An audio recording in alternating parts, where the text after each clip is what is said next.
Hello, everyone, and welcome back to the Aegis Marauders League. We're here for week 1 of playoffs now, into the exciting part of the league. I am Boss Kitty, and I'm here with Aussie J. How you doing today?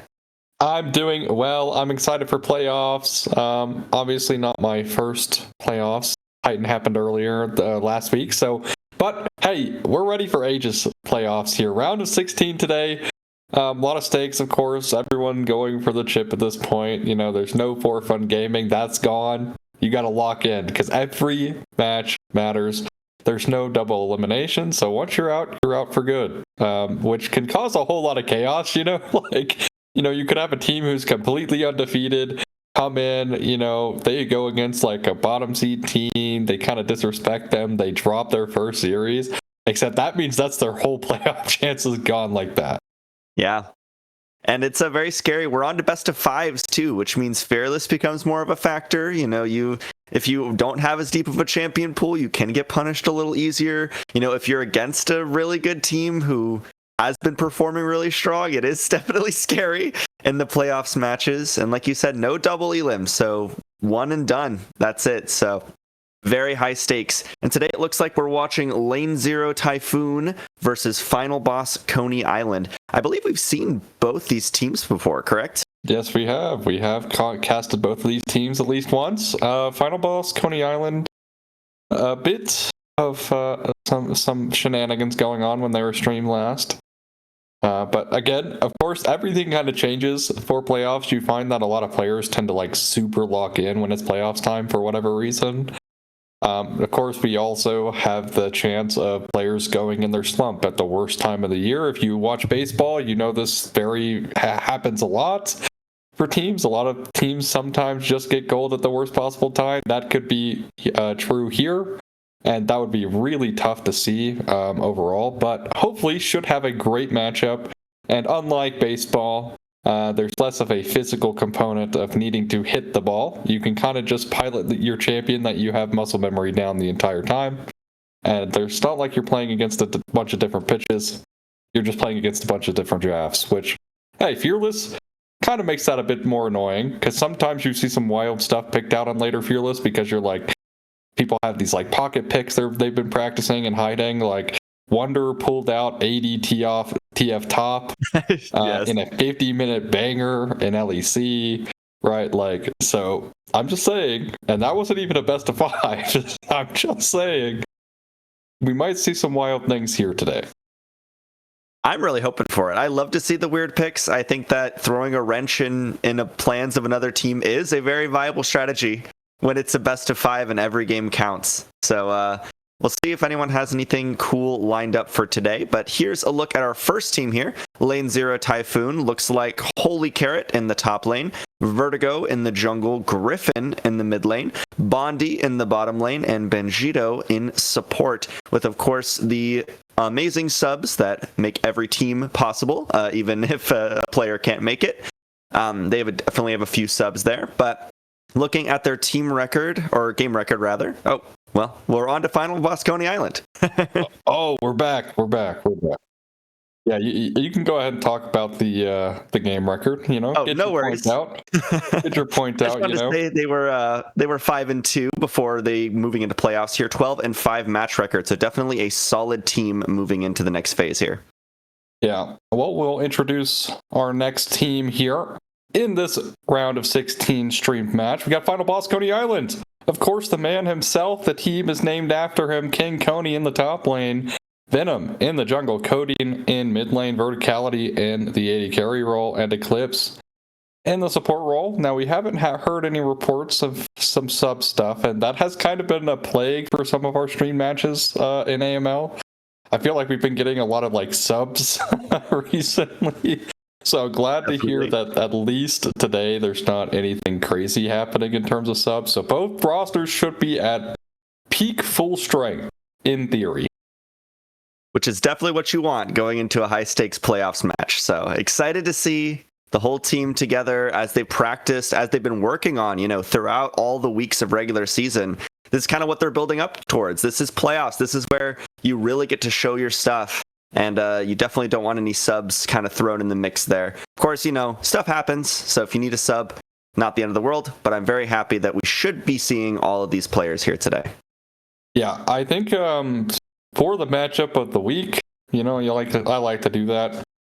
We're gonna take a look in the AD carry role here. I think both AD carries pretty evenly matched up in terms of stats, and I mean AD carry stats though, but in general, I think we've been visiting around the roles recently, been giving a lot of support love, so it's time to give the AD carries their spotlight here today. That's where I'm going to be looking, because again, well, we have things like Ashe Seraphine, which is still really prevalent. We have, Karma Ezreal, which is still really prevalent, even though Karma got nerfed. She's again getting nerfed again because of the fact that she's so good, even after her first nerf. So that's obviously not taking effect today, but that is coming up. For those who are watching into the future, I'm sure I'll bring it up next week and on our stream of the changes. But regardless, Ezreal Karma is still really prevalent. You still have Corki Nami, which is still like kind of being picked a lot. Now we still have seen people experimenting with Jhin, but that champion just isn't winning. Like the champ just doesn't win. It's kind of like the Corki thing a bit ago. Like when Corki first was being played in AD carry, he had like a 30% win rate internationally, like tier 1. And you're like, man, this could just be all the bad teams. No, like he had 30% win rate in Korea, he had 30% win rate, like a 30% win rate everywhere, right? So kind of don't want to see Jhin come out today, but of course with Fearless, right, if this series does go deep, he might be forced into it because, again, the AD carry pool, I think, for Fearless has been one of the smallest ones so far. Like, we do actually see in, like, later Fearless where bot lane kind of struggle in terms of, like, picking champs, especially right now where APCs really aren't all that meta, right? Like, they are not all that meta right now as they used to be, so you can't get away with, like, picking a Ziggs as easily as you could. Like, you can't get away with, like, picking Karthus or something, which is probably not happening today, just pointing it out there. But Mel, who got super nerfed, right? Like, although she's been making a rise, she's pretty popular in NACL, so in fact, she's also getting nerfed again, coming through, because they kind of overbuffed her when they hotfix buffed her, because her numbers went abysmal after her, like, rework, or mini rework, I guess. So we'll see. I think specifically, again, we are looking at AD carries this week, or at least I am. And if the series goes long, I want to see what they're going to be able to pull out, right? I want to see, we have seen some Vaynes come through, maybe see some of that action. See maybe potentially some Draven, right? Someone picks Vayne, just slam Draven, get the original Vayne counter in, like. I would definitely love to see that. And, I'm right there with you looking at bot lane. I think it's always fun to see what these AD carries can do. I think it is like a very interesting role to like kind of zoom in on and take a look, because oftentimes we do see another role dominating the lane, or we see support roams, or we see jungles doing crazy things, or mid lanes doing crazy things. And I think unironically, the rock of the team tends to be the AD carry. Like, if you get to the late game, you get to those team fights, it is really just the bot laner who has to shine, who has to deal the damage, who has to carry the fight. And it is a lot of pressure. It's positioning, it's using your... Mm-hmm. We might have lost Boss Kitty chat, but that's okay. Avoiding it properly. Oh, all right, Boss Kitty back, dub. Yeah, kind of went out there for a second, but welcome back. Welcome back. But I do agree with majority of your point there. I would say that for AD carries, I think where we're at right now, right? You're either playing like Ashe Seraphine, which is very utility heavy. So, and Ashe also, again, this like, I don't know where the narrative came that Ashe is a low damage champion. Like, sure, her mid game kind of not the best. Okay, the way she has to itemize is pretty rough. I won't lie, but if she can make it past the mid game, hey, just like Caitlyn, by the way, Caitlyn also has a pretty miserable mid game. If she can make it, she can do a lot of DPS. She's a great DPS champion later. So don't let her like sneak up on you, basically, because and also she gets ahead. Of course, it's an AD carry getting ahead, so like she's still good from ahead. And there's a lot of chances for her to get ahead, considering she has a lot of pickability in her kit, thanks to not only the slow, but also her ultimate, which is a stun, of course. And also, I would want to say, because there's been this, like, Chovy is a trendsetter, okay? He has been building Proto Belt on every single champion, like, basically no matter what.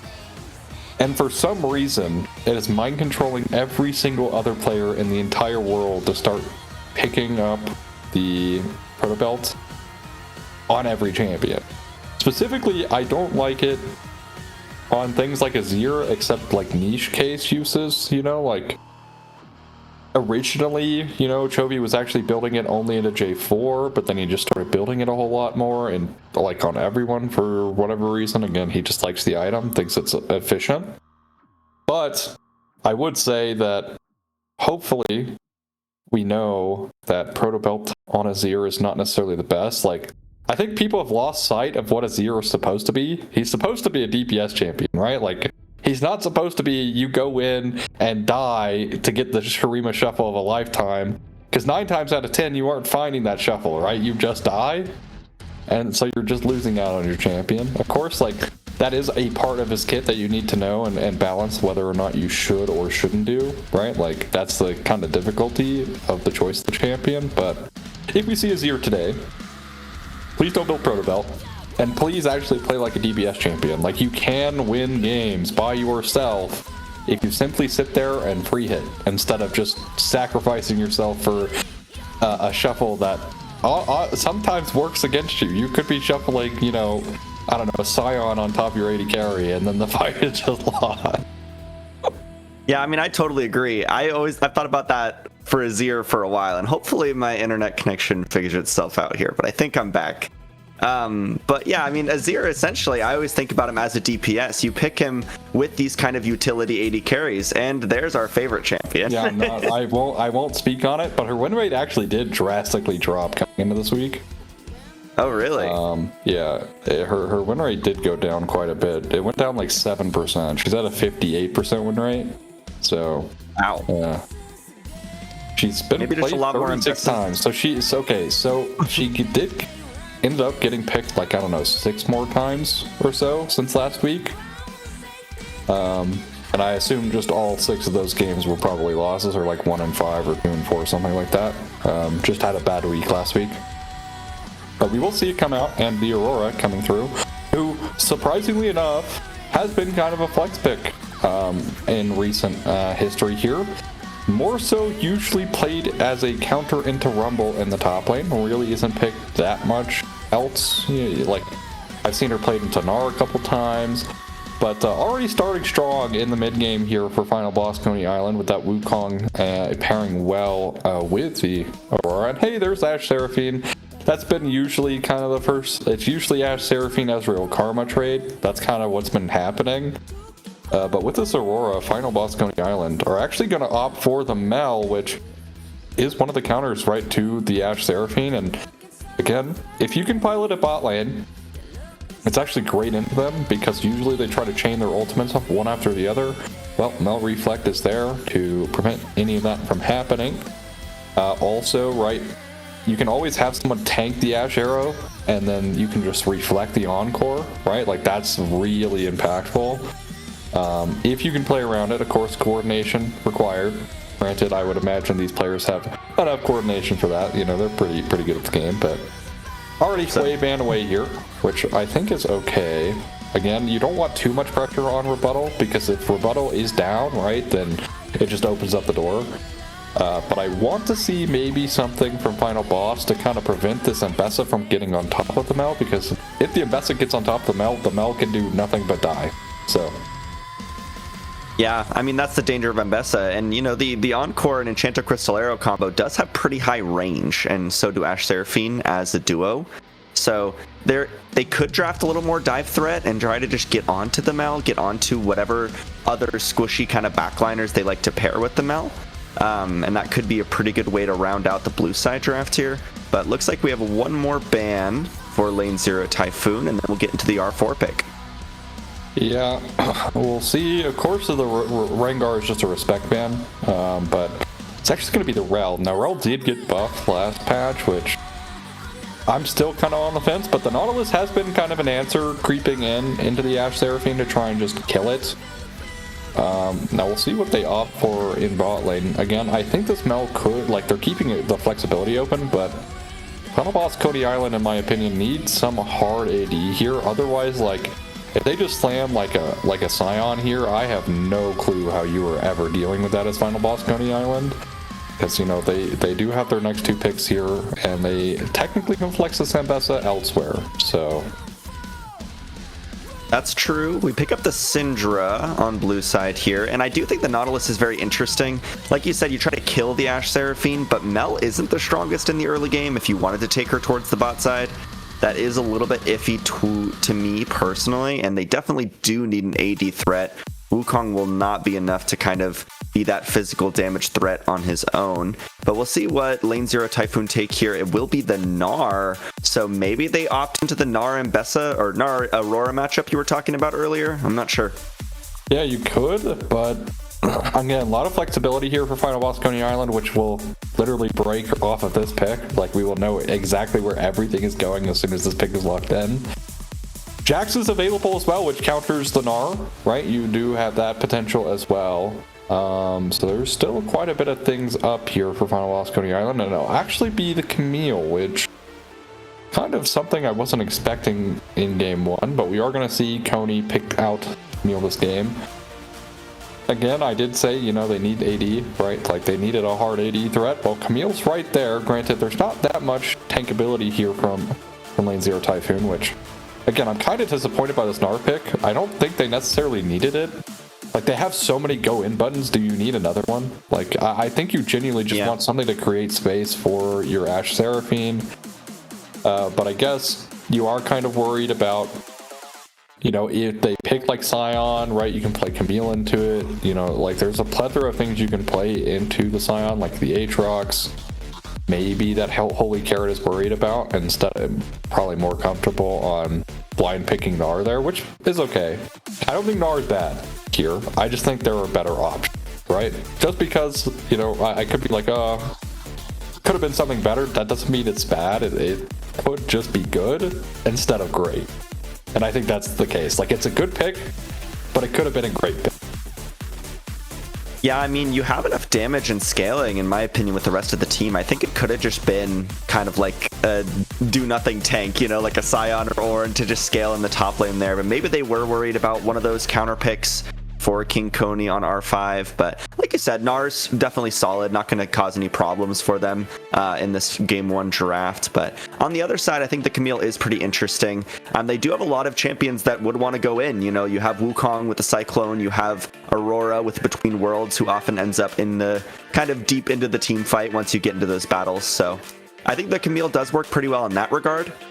Just trying to single out some of these carries and explode them with that burst damage. And the only outlier there obviously being kind of the Mel, but, you know, 80 carries usually don't have that much range anyways. But definitely an interesting mix of characters on both sides, I'd say. Yeah. Well, we have the age-old question of which Drake is it going to be. I'm taking it away from you. Which Drake is it going to be, Boss Kitty? I'm going to go Infernal this game. I want to see some one-shots.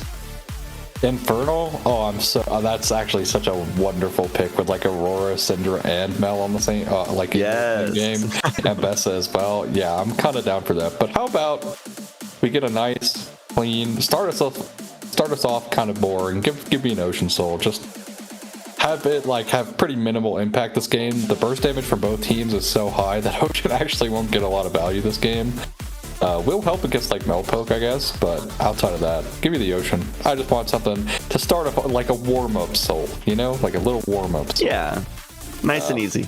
You know, of course. All right, well, to segue here a little bit, I'm going to thank today's sponsor, Zen Market, for being our sponsor, and of course, Zen Market is your one-stop solution for buying products directly from Japan. They'll help you buy items from over 10,000 shops in Japan, as well as place bids on auctions on your behalf. They'll even consolidate all your items safely into one box and can ship internationally. They provide excellent customer service in 19 languages, which is why Zen Market is trusted by over 2 million users worldwide. Check the panel below the stream or click the link in the chat to try them out now. If you sign up with promo code Aegis, you'll get 3,000 yen off your first international shipping fee. Thank you again to Zen Market for our sponsor. And Boskity, how are you feeling about a break? You ready to rest your voice before we all know what happens in M600 fist fighting all the way? Oh yeah. We'll be right back.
All right, welcome to game number 1 of this best of 5 series in our best of 16 first round of playoffs. We're on the Rift here, so we can take a look at what we got going on here. I will say first off, I'm a little sad that Eclipse took heal on the Nautilus. I would be looking for something like an Ignite if you wanted to go aggressive and try to kill the Ashe Seraphine, like you were talking about a little bit ago.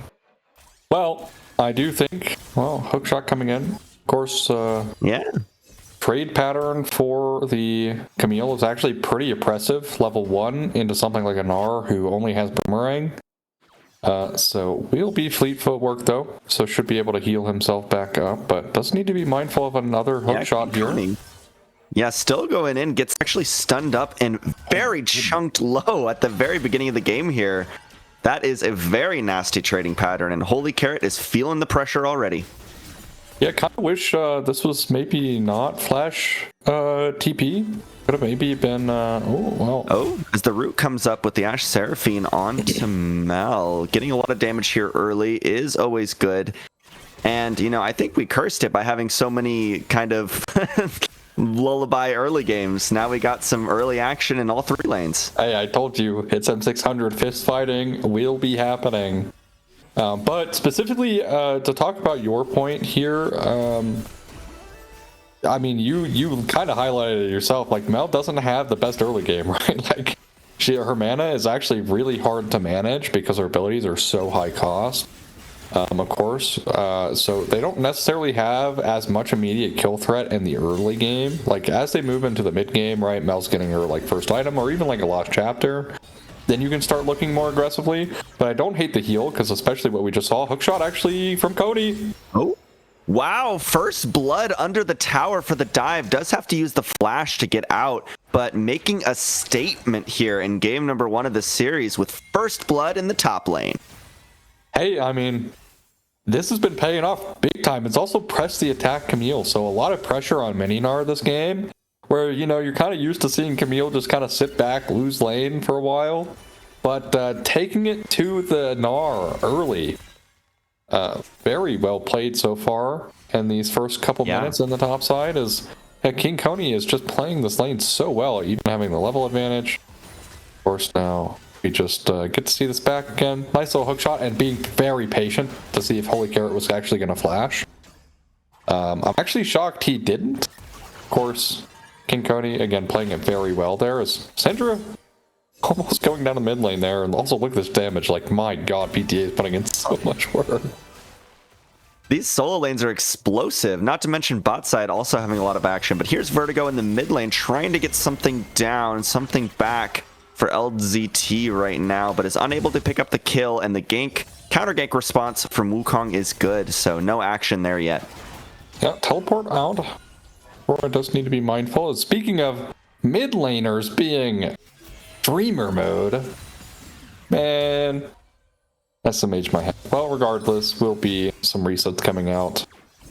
And no teleport actually from Aurora already, which kind of shocking. Actually doesn't have it. I wonder what happened to the teleport. I've not been clued into that. I genuinely have no clue how this Aurora lost teleport already. But regardless, doesn't have it. We'll have to walk back to lane, lose a couple minions. I'm pretty sure Holy Carrot, that is like his first Mega Gnar of the entire lane. So, not doing great in the top lane to say the least. He's down 14 CS, so... And it's about to get worse, because this wave is about to be collected by King Koney. Yeah. Definitely some early aggression, which I love to see. But as for, if you're the Gnar, it's not great, but, at least you can play towards that mid game. Maybe you can try to keep farming more stably as you get through further into the lane. But this bot side is actually a little more even than I thought, now looking at the CS, but definitely not fun for the Nautilus and Mel here, being outranged. And it is pretty rough if you're trying to play into an Ashe Seraphine. They are a very strong duo, as you were talking about earlier. And definitely feels bad for them in that moment. Yeah, I mean, you're just picking for, like, the kill lane later, right? Like, once the, like, Mel can start doing more damage, you can actually one-shot either the Ashe or the Seraphine. So we will keep our eyes on that. Now, something that's Ashe has been kind of opting for recently has been the Hex Optics. It's been kind of well, I don't want to say recent, because Hex Optics has been in the game for a while, but people are starting to realize its strength, I guess is the best way of wording it, and it's basically being built on so many. Is now Eclipse in danger. Actually, it's the Aurora. Sun comes out. Here's Between Worlds trying to get out of there. Actually does get to the edge and manages to get out. Well played, but good look there on the mid lane. But sadly, for lane 0 Typhoon, it doesn't result in much. I wonder what this Wukong Camille are building with triple longsword, guys. It's definitely not Triforce. Just a little funny way of building Triforce there. You get value out of longswords. But regardless, that final boss, Koney Island, up early is great for them. Like I said, their mid-game pop-off with the Aurora Wukong is going to go like insane. 2 Triforce users here, which means that's going to go even crazier as well. So when all of this stuff comes online, like lane 0 Typhoon, really need to respect final boss. Popping off level 6 here for Venom. Yeah. The Cyclone comes out onto Mbessa, gets the hook, gets the root, gets taken down. Vertigo just eliminated in their own jungle. Yeah, Venom just gets level 6 off of running at the blue buff, smiting it away. I mean, was invading there, obviously, but gets level 6.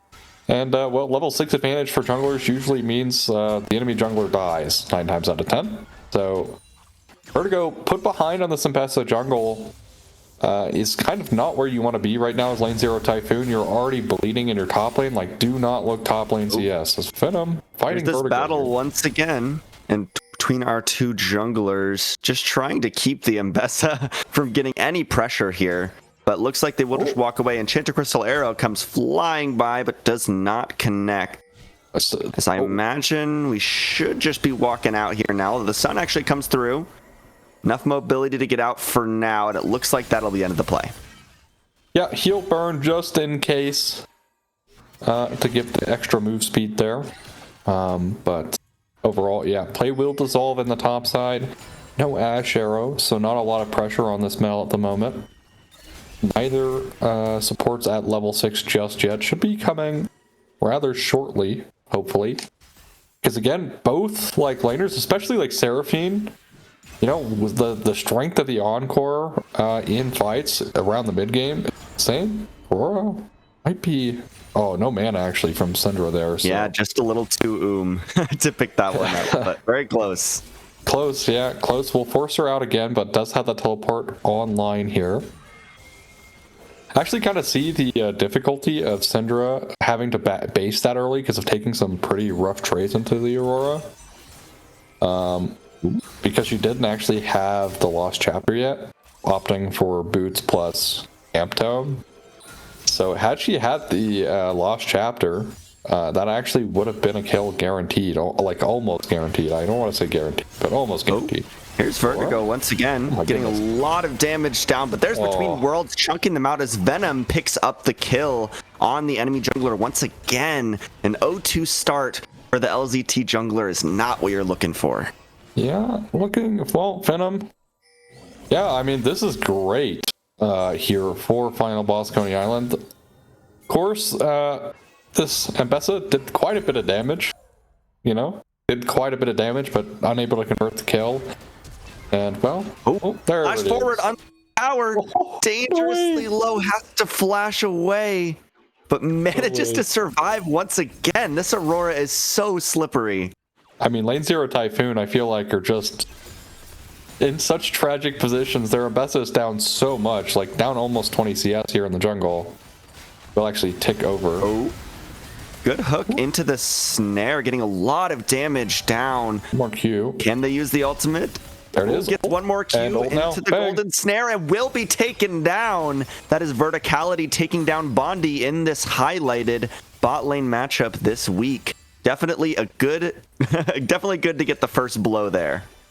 Yeah, I mean, to be honest, right? Like, now the only lane that was really bleeding was bot lane, right? Now that's completely gone. Is now hook onto the Seraphine. Another good hook. So much burst damage. The ultimate coming out there for the Nautilus as well, but won't be quite enough damage. Well but played, Vert. side sidesteps the encore, gets another Q, and gets another one for verticality. Final boss Koney Island are coming in swinging. Yeah, I mean, this team, definitely not favored today. Looking at, statistics again. Of course, statistics can be kind of fake, but I really want you to, watch, look at your positioning here from verticality. Look how insane this is. But he reflexes slow, but then he sees the encore and just hugs the wall there. Absolutely insane micro from verticality, because he probably gets 1-for-1 there if he gets hit by that encore. So really well played so far in this early game for Final Boss Koney Island. And well, I talked about utilizing the Nautilus to find some kills in the bot lane, and it's paid off. It just took them a little bit longer than you expected there, Final Boss, but that's okay. Or not Final Boss, but Boss Kitty, rather. maybe you're the owner of Final Boss, Final Boss Secretly. Kitty. There you go. But yeah, I love to see the use of that Nautilus in the bot side. I was a little skeptical, especially when they had the heal, but definitely good hooks so far, getting it done, getting the plays down. And here we go again, right as I was talking about it, catching out Bondi. Does have the flash, but the Cyclone, too much damage, as Aurora will actually pick up the kill over the wall. Definitely good to get some kills on your mid laner as well. And now the only member of Final Boss without a bounty is the support. That's crazy. Yeah, I mean, to be honest, well, the Aurora does... I think the W got canceled there. Might not have it. Vegito is here. Ooh. Unleash power just for some poke here. But won't net anything. Koney Island, or King Koney, looking for a trade in the top side. Will actually be the Hydra first item here, which is not bad. Helps you stay sustained in the matchup with Gnar, because he actually gets to cheat a lot of HP thanks to Mega Gnar. So, and plus fleet footwork. So I don't hate it here. Of course, Triforce coming through for the Wukong, which was expected. As now Eclipse been doing work on the Nautilus. 4 KP, highest on his team so far this game. Setting up a lot of things on the bottom side specifically. King Koney will get the rest of this wave very nicely, and will take his reset now. But we are approaching the mid game here. 3.5 minutes to the next dragon, as I would expect. Well, if this hook lands, this is a dead Seraphine. Another hook encore sidestepped once again. Look on the other side. Aurora in so much danger. Manages to escape again. The public execution going wide there. But man, I thought dead for sure that time, but still no chance. Unironic profane Hydra difference. He did not press the item. If he simply presses it, that's dead Aurora guaranteed. Unfortunate. Yeah. Because that's a kill they kind of desperately need right now. Because again, like I said, their lanes are kind of bleeding. Thankfully, the CS lead here for Syndra is great, but you look across the board, right? This Mel is 2-0, the Ashe is 0-2, down 2 CS, which not very notable, but still down in CS is now. Venom going in! Yeah, flash onto the Syndra, trying to look to flip the play right before it starts. Second round of Cyclone doesn't hit anyone. Here's Vertigo trying to keep the initiation going, but it looks like they'll walk away again. Venom not punished, still manages to escape, as Final Boss Koney Island still have not died yet this game. Yeah. Oh, hook coming through is actually also flash on the top side. Yeah, Hextech Ultimatum makes Holy Carrot trapped. Can't get out there as Flash comes out from Bondi once again. They are just brutalizing all over the map, as getting so much damage here in the mid lane too. Man, we got a lot of action here in M600. Hey, I said it, I called it, I knew it was going to be this way. No flash on a Bondi though, and they're looking to potentially dive. Look at how uncomfortable Bondi is. Getting shoved away from the wave by Eclipse, literally just walking forward. Is able to finally walk back up to the wave, but still really rough position here for lane 0 Typhoon, who, you're looking across the board, right? You needed your Bessa to at least be even in this game, is behind. Your Gnar is super behind. Has to be down at least 1,500, if not 2,000 gold. Yeah. So, pretty rough. Pretty rough. Yep, in the top definitely side. pretty rough to say the least. 80 CS to 15 is pretty rough, yeah. Put a pin in that one. Gang coming through. Oh, Yeah, public execution onto Eclipse. This could be the trade back for LZT, and there it is as Vertigo picks up one. But look on the top side, Holy Carrot under threat once again. Is just deleted under that tier 1 tower in the top side. We do see Lane 0 Typhoon finally get their first kill, but it is traded back on the other side of the map. well, when you show your members bot side, what can happen? Your top laner can go down. And well, he does very easily. Verticality, trading on the Banjito. Reflect actually utilized, and he's... Yeah. Oh, the flash! Under tower gets the double kill off of the dive. I was not expecting that. The golden eclipse being enough as unleashed power and flash invested here in the mid lane. But wow, Verticality finally goes down, but takes 2 with them. This is genuinely disgusting this even happens, by the way. This is an absurd play. So he gets them pretty low here, right? Flashes and the Q hits both. Just barely, so it's a 2-for-1. Verticality, my god, is playing this Ambessa so well.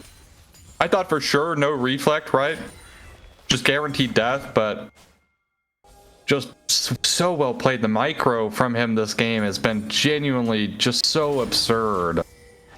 And he goes up 4-1. Of course, did die there to the Ambessa, but again, in a 3v1, getting 2 kills for your life is something you're definitely not complaining about as final boss for sure. Definitely not. And like you said, just putting on like a mechanics masterclass here in game number 1. We'll see if this sticks up, but so far, I'd say in our bot lane battle, it will be Verticality taking the early lead. We'll have to see if it means they will win the game, as, you know, final boss are very far ahead here already at 17 minutes. Just about, what is that? Just about 5,000 gold as a team ahead here. 2 towers to 0. And, you know, final boss does have the dragons, but that's basically all they got going for him in terms of objectives so far. Central trouble. Depth charge is coming out. Actually flashes the hook. Nicely done there. Manages to stay alive for LZT. Unfortunately for Eclipse, had to walk around the wave, so couldn't time it off of the depth charge there. Is now actually on the top side. Between worlds utilized. Yep, I think safe once again.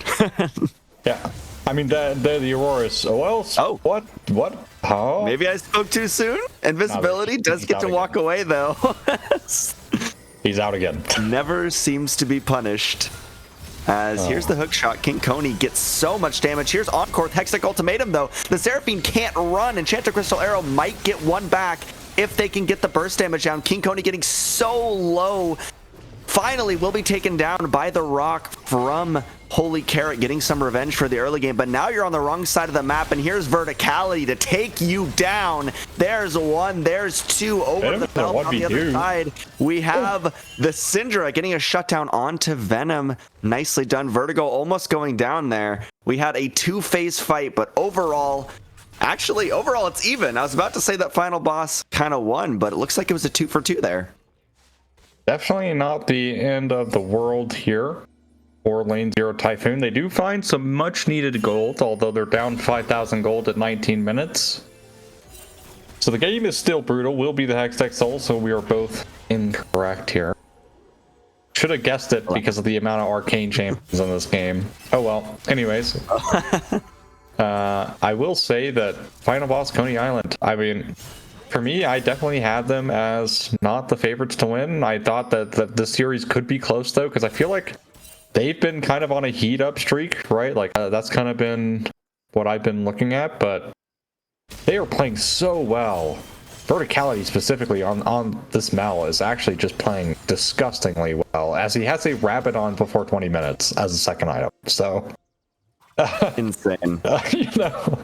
Do I need to say more about how the Ambessa or the Mel is doing? And comparatively to the Ambessa, been getting a lot more value this game. Vertigo kind of struggling, but did pick up some pretty important kills here. Now has 2 items himself. So evening up a little bit of that lead in the jungle. But at the top side, right, this lead just grows for the Camille, and Camille doesn't get weaker, right? Like she is just going to get stronger and stronger and stronger. And well, your Gnar doesn't necessarily get all that much stronger usually. So already down. Oh, we're in trouble. Some burst damage and goes between worlds, trying to avoid the solo kill, and will once again stay alive. I'm not even surprised at this point. Yeah. I was like, man, he's getting out because of ult. Actually, must have been honey fruit down there to give him some HP, because he's already back up to basically full. So where to go? Looking here, crying in the mid lane. King Koney will be spotted on this flank potential though.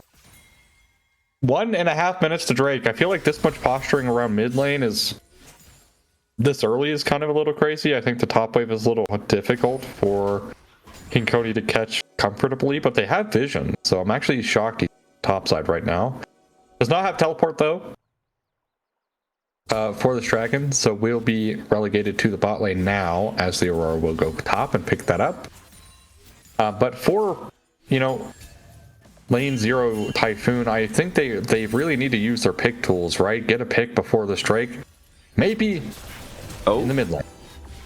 This might be it, but the root actually goes by. But here's the Enchanted Crystal into the Encore, but actually reflected by Verticality as well. The Encore does keep the fight going just a little bit longer, but Eclipse will be the victim. And LZT look to claim their first dragon of the series. Yeah, but look at how much they're losing across the board here. They're going to look to collapse onto King Koney here in the bot lane. I mean, they are... I don't know. You know what? This Camille is so strong. I don't know if he's going down just one. He might go down with multiple. Hook shot away. Hook shot. There's Public Execution going wide. The slow comes out, trying to chase it. So much damage onto the Camille. Hextech Ultimatum keeps her alive a little bit longer, but King Koney will go down. Venom trying their best as well to prevent the collapse, but two members of Final Boss Koney Island going down, and this dragon should go over to LZT2. But in the top side, we have a battle of the mid laners forcing out the flash on Syndra. Hey, they get a Drake, which is nice. Buy themselves some time, but again, they're bleeding in the side lanes pretty hard here. But they did exactly what as I was saying, yeah, they need to maybe try to find some picks. Well, they're doing so. It has paid off for them for now.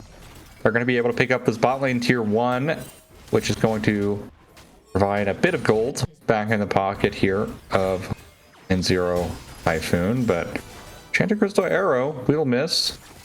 Won't find the Aurora, who has actually been a massive thorn in the side of lane 0 Typhoon. Definitely. They just cannot kill her. She has been like 1 HP so many times. They tried to pick her multiple times, but she just presses ult, or she uses her W to get away.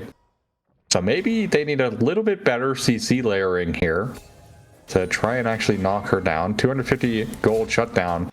And somehow this Mel, who is probably up a whole lot of gold thanks to that Rabadon's, you know? Yeah, you can see the item disparity here. Has a 250 gold shutdown herself.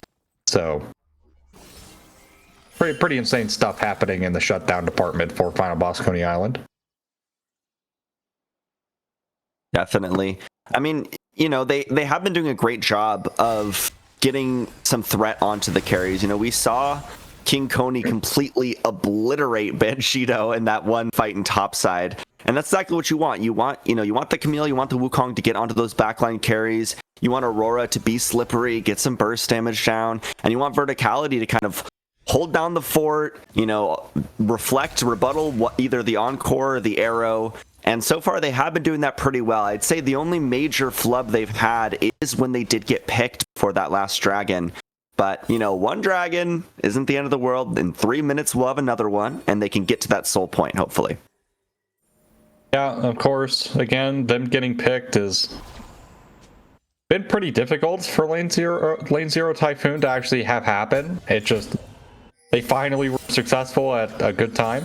So, and it wasn't successful on just one, but I fear for Holy Carrot. He is down minimum a level and a half, if not two, like genuinely 2 levels here. As Baron started as to see the Mbessa on bot side. Yeah, I mean, they actually have get scared and top pull it off. fighting here. But yeah, I think the Baron was just trying to, bait Mbessa back topside, trying to put a little bit of threat out on the map before this next dragon's up. But, definitely kind of in a stalemate, I think, until there's something really clear to pressure for either team. Yeah, you also want to make sure your Mel mid here doesn't get picked, right? If the Mel gets picked as your strongest member right now, it is really brutal for Final Boss. But look, Baron actually being started up here by Venom will be hawkshotted. Yeah. Ooh. Oh. Between Worlds over to here. We got the Encore coming out. This is a very tense fight on the bot side. We have both top laners also duking it out separately. So we have a 4v4 and then a 1v1 is Holy Carrot actually putting in some damage. Oh, Mel's caught! Onto Verticality. This time does use the item. Enchanted Crystal Arrow gets the shutdown for Vertigo onto the most important member of Final Boss Koney Island. Yeah, I don't know what happened to Final Boss Koney Island, but they just left their Mel. Their Mel is just left out to dry, and that's what I'm talking about, right? The pressure on the rebuttal usage. If you can bait it out early or on something, right, you can then follow it up with something else. And, well, also talked about the pickability of the Mel thanks to the Mbessa, and that's exactly what happens here. Public execution sets that play up, and Verticality donates a 700 gold shutdown towards Vertigo. Maybe not the best usage here. I think maybe giving it to Ashe would have been a bit better. Because I think maybe, yeah. Never mind. That would not have happened. But regardless, would have been nice. Vertigo. Looking on to the Nautilus, but Nautilus will walk away. There is Mel now back out on the map here. Which I'm actually kind of shocked that the Mel doesn't have Merc Treads. Is opting for the Sorcerer's Shoes, which kind of insane to me. Like, if you ever get CC'd, like, even being able to get one rotation of spells out a bit faster is worth it, rather than needing Sorc Shoes, but that's okay. That's okay. Trap. Oh! Verticality! Rebuttal of the arrow. They're trying to press forward here, but LZT alright. Unable to find their pick so far. Oh, they find the Aurora. Execution onto the side. Will Aurora finally die? Actually managed to get out between worlds for now, but here's the rest of the team fight. Hook comes out and Final Boss are getting chunked, but here's the damage. Verticality picks up one. Flash over the wall means King Koney will go down. Here's the Gnar. Throws back into the wall, but Mbessa's now by herself. Could get burst down here by three members, but on the other side of the fight, this will be Venom finally going down, and this is definitely a messy fight from both teams. Looks like a 2-for-2 so far, but here's the re-engage. Gets so much burst with the Mel damage, but is unable to take anyone down so far. There's the Golden Eclipse for 2. I am mistaken. There's another double kill for Verticality. Incredible use to the Mel ultimate. I mean, again, how many times has Lane Zero Typhoon tried to go on the Aurora with only like one form of CC? It feels like so many, and she's still deathless.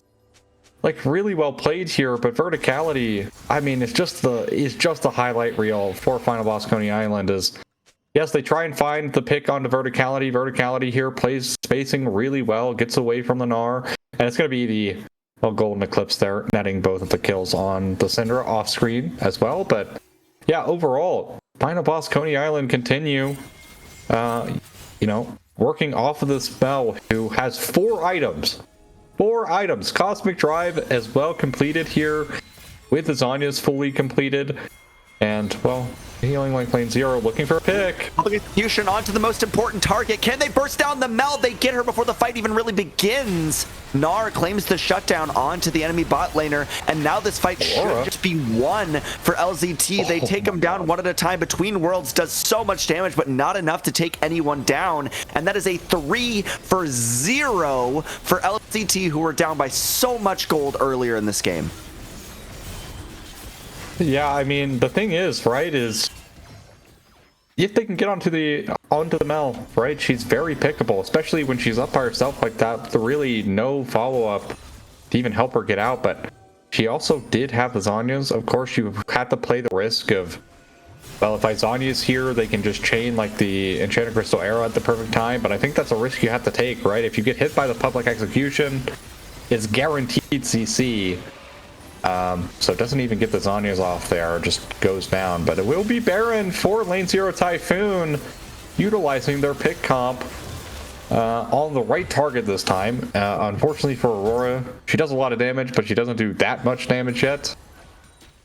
So unable to convert some of those kills back, which actually maybe would have stopped this Baron from happening, or would have at least slowed it down.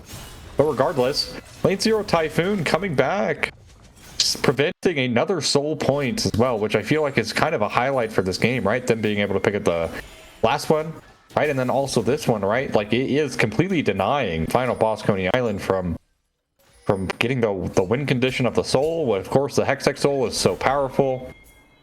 This game especially, it's great, right? Great with the Mel, great with like the Ash Seraphine. So they put themselves one step closer to soul point themselves and deny it from final boss Koney Island. But comes down to Verticality, who's had a pretty great game, needs to not get picked out from this point forward. But we're in the jungle, grouped up together here, as now Baron in the top lane. They want this top lane tier 2, it seems. Yeah, trying to press forward with the Baron they've now claimed, and this gold lead is basically evaporated as Eclipse might just be caught out here. Chain CC'd in the jungle here, managed to stay alive a little bit longer, actually will walk away as Holy Carrot also taking a lot of damage. There's the Enchanted Crystal Arrow, Reflected Cyclone on the other side onto Vertigo, but now the jungler's by himself, manages to flash away and stay alive, but members of both teams getting dangerously low in that little skirmish. I mean, that's Flash burned out, heal burned out from Eclipse, Flash from the Wukong, so Wukong won't have to engage.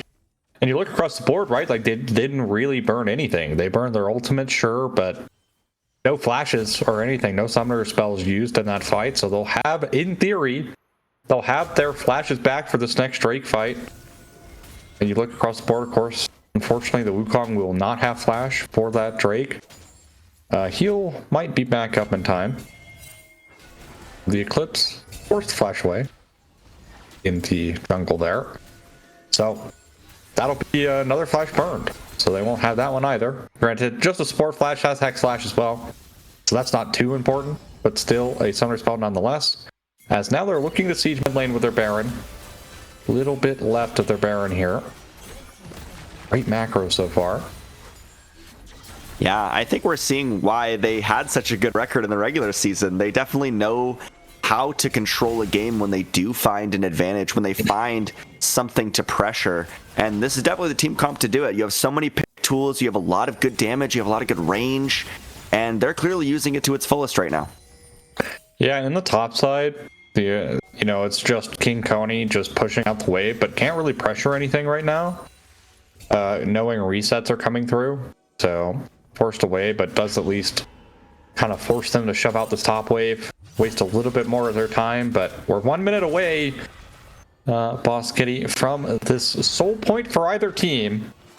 Has been a pretty big point of contention, and actually a pretty big reason as to why Lane 0 Typhoon are even back in this game in the first place, finding picks right around that Drake spawn timer, specifically around Verticality, has paid off. Mikhail's now completed here for Eclipse, so that will come into play here against the Ash Seraphine. Also could help, you know, cleanse off one of the stuns from Syndra, Scatter the Weeks. We'll have to see how it's utilized here. But final boss, Koney Island, still with a pretty good spot, all things considered. Verticality is still on 4 items, so that is still insane. But now the Ash is caught up in items. He is kind of down the components, but still has definitely caught back up. Full crit now at this point, almost. But regardless, I think the Ash is in a great spot. Syndra now looking. Find anything just yet. No flash engage though. On. We'll see. We got a TP flank, but Camille is very far away. Well, Nar's right here. There's the flash encore trying to get verticality, but is able to do so. But Venom already down. Here's the public execution onto the most important enemy carry. Camille's finally getting hit here, but it's way too late. You get maybe one kill here between worlds, as actually Aurora picks up one, but there Camille's go down. This Aurora is still very slippery, but Eclipse left by themselves will go down. Aurora might be the only surviving member of Final Boss Koney Island here as LZT look to take game number 1. Yeah, Nar is just going to walk her down the entire time to force her to not take a base, but I think the distance is too great here. She's probably just out, so yeah. But they're looking to end the game here as another pick, this time against the Wukong, who didn't have Flash. That's, the most important factor. If he has Flash, he's able to get away, buy himself some time, and they find the re-engage actually onto verticality. Which power for some damage, and there's the ace. And this will be game number 1 of this best of 5 series over to Lane 0 Typhoon. Nicely done. I mean, I think this is just, if I'm Final Boss Koney Island, I am so sad. That Mel was legitimately insane for so much of the game, but I feel like the Camille got a lead and it didn't translate at all. Like, there was nothing that happened. There was not even side lane pressure against like the Gnar anymore. It just simply just did nothing, in my opinion. So I think, genuinely, I think if you could have your Camille walk in. Also, the Camille TP was all the way into the bot lane, like TP to bot lane instead of like to one of the wards that was placed down. Like, it was such a long flank angle before she could even get to that fight. And again, the pick comp coming through, pick ability with the Ashe Seraphine, public execution as well, right? They find it on the Wukong, and look at Wukong's damage this game. Like 9,000 damage. Very brutal for a bruiser jungler like this who's sitting on 3 items, right? It's not like he's weak, right? And started 2-0. Yeah, like this Abessa was super far behind as well. But that being said, to give some flowers over to Final Boss Koney Island, they put Lane 0 Typhoon in a very uncomfortable position. If they don't find like those couple of picks at good timings to prevent like Drake stacking onto verticality specifically, this game was 100% lost. Like them coming out of the lane was horrible because they were basically bleeding everywhere. The only lane that wasn't bleeding was mid. Like, it was only Griffin here on Syndra having a good game, like having a good lane. Bot lane, of course, is what got the Mel ahead in the first place. Right, top lane, the Gnar was down so much gold off of CS, also just dying a whole bunch in the lane. PTA Camille might have thrown him a bit off guard, but still, I think for Lane 0 Typhoon, they need to clean up their lane phases, right?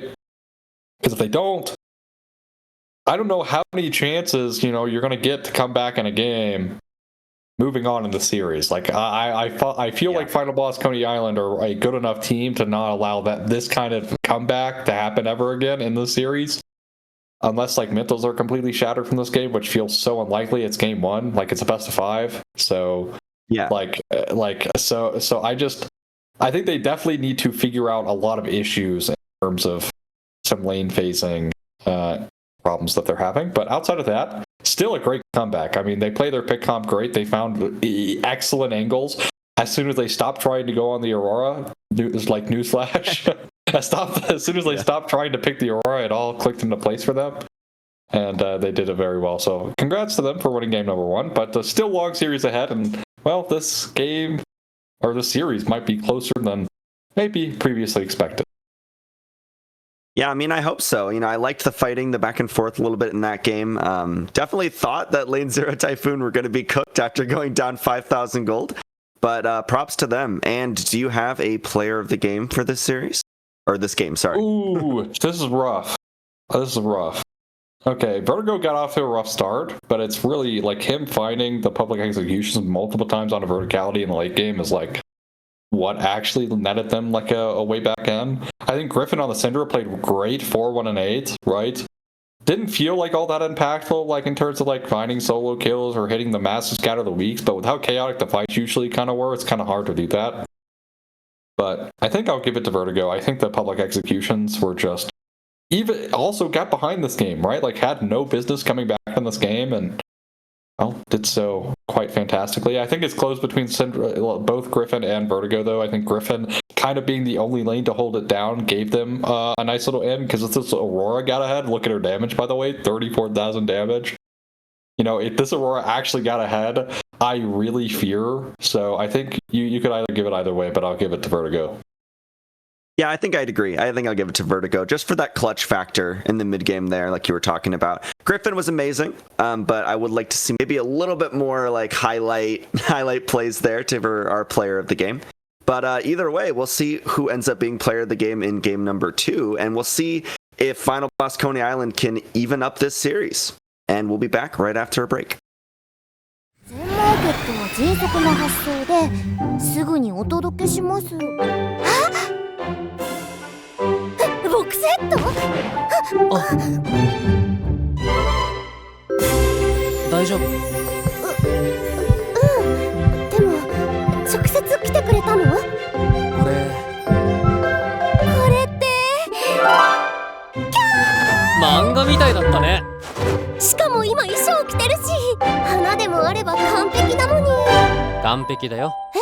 壊れ物だから自分で届けたかったんだ。あなたって完璧。ありがとう、全マーケット。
All right, quick break that time, but we're back for game number 2, Champion Select. LZT take game number 1, but now we flipped sides, it appears. So we will see Final Boss on blue side this game.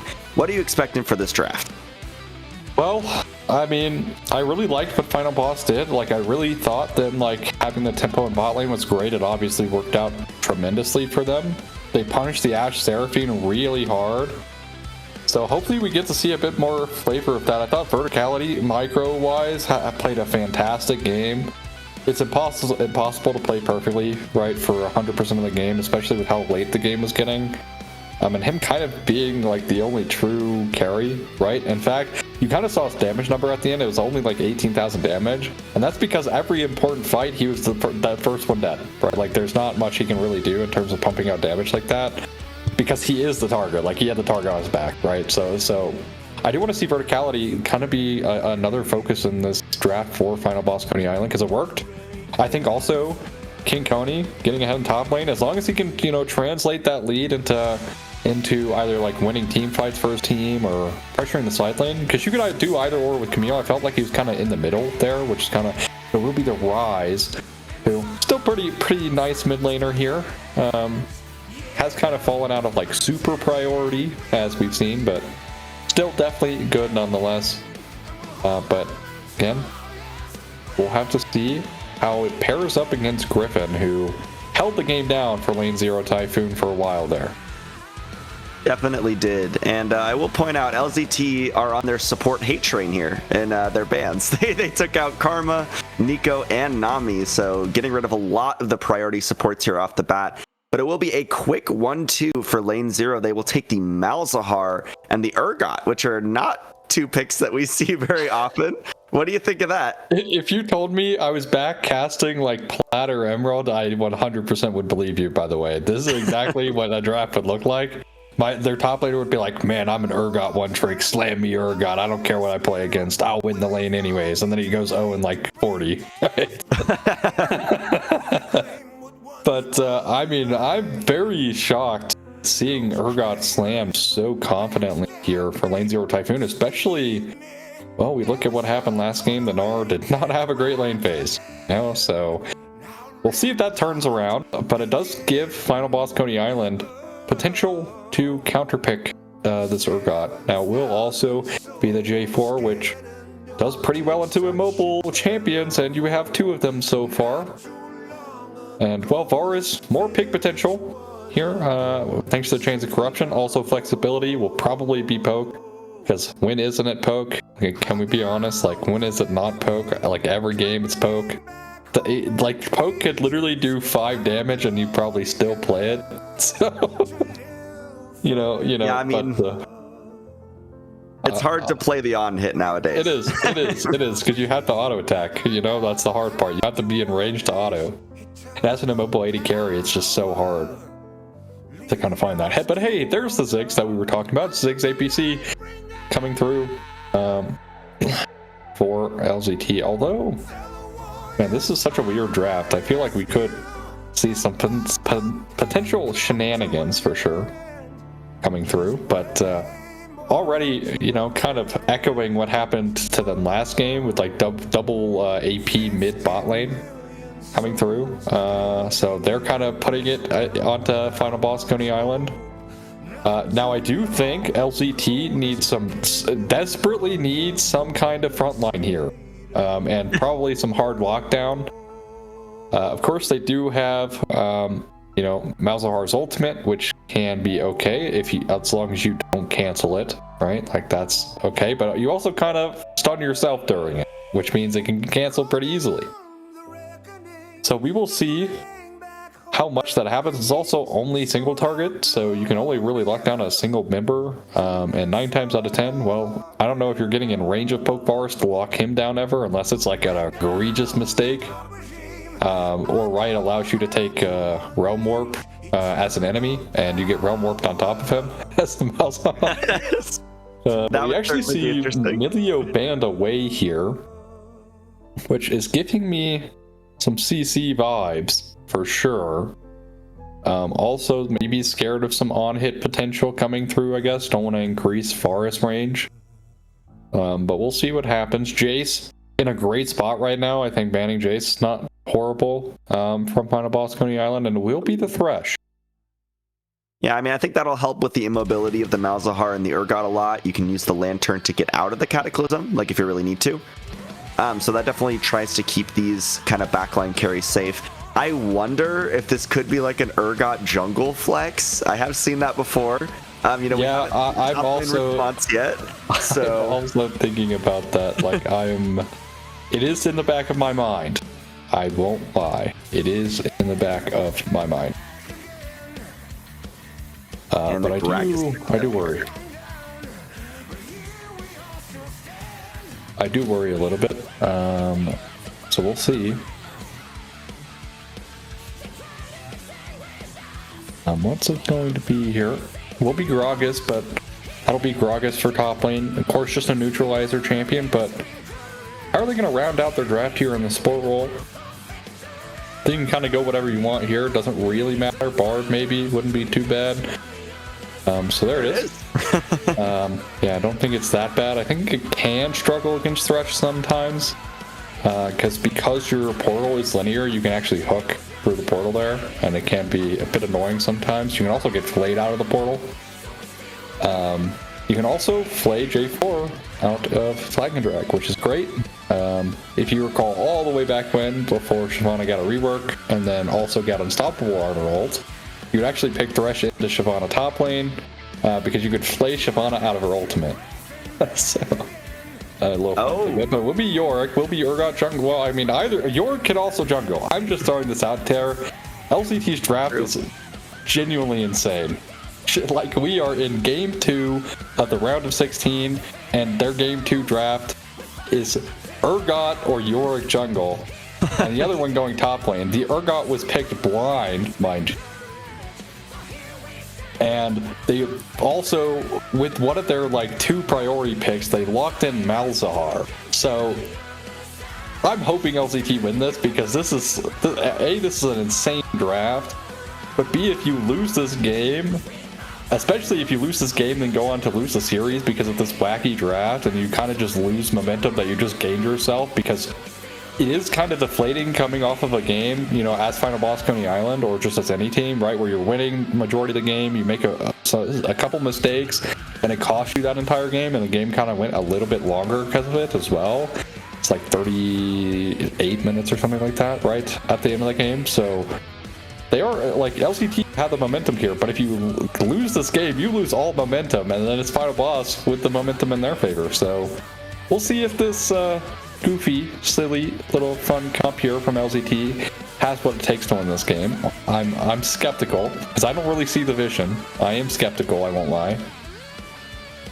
I mean, it's definitely interesting, but let's take our magnifying glass, and I want to look at this bot lane matchup. So now we have the opposite side of what we saw last game. We have one mage and one normal AD carry, quote unquote, but now they've been reversed. So we'll see verticality on the Varus and Bondi on the Ziggs. How do you think this is going to go when we kind of flip our roles there a little bit?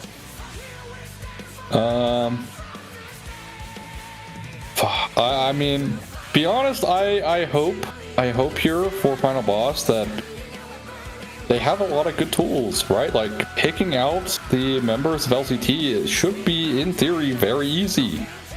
You have Chains of Corruption. You have great ways of popping off Malzahar passive, so aka Poke Varus. So that should really never be an issue. Bard ultimate, really good in the mid game, really great pick tool. You'll see a lot of good Bard players utilize it as a pick tool a lot of the times. Just roam with your jungler, use it to punish out some immobile carries or people without flash, right? And usually you'll get a kill out of it. If you're, again, you have to hit it, of course, it is sometimes a hard skill shot to land. But you know, there is a lot of immobility for LCT, so it should be pretty easy to get that one converted. So we'll see if they can, if they have what it takes to win a game in this game too. Of course, first game of the series they would win.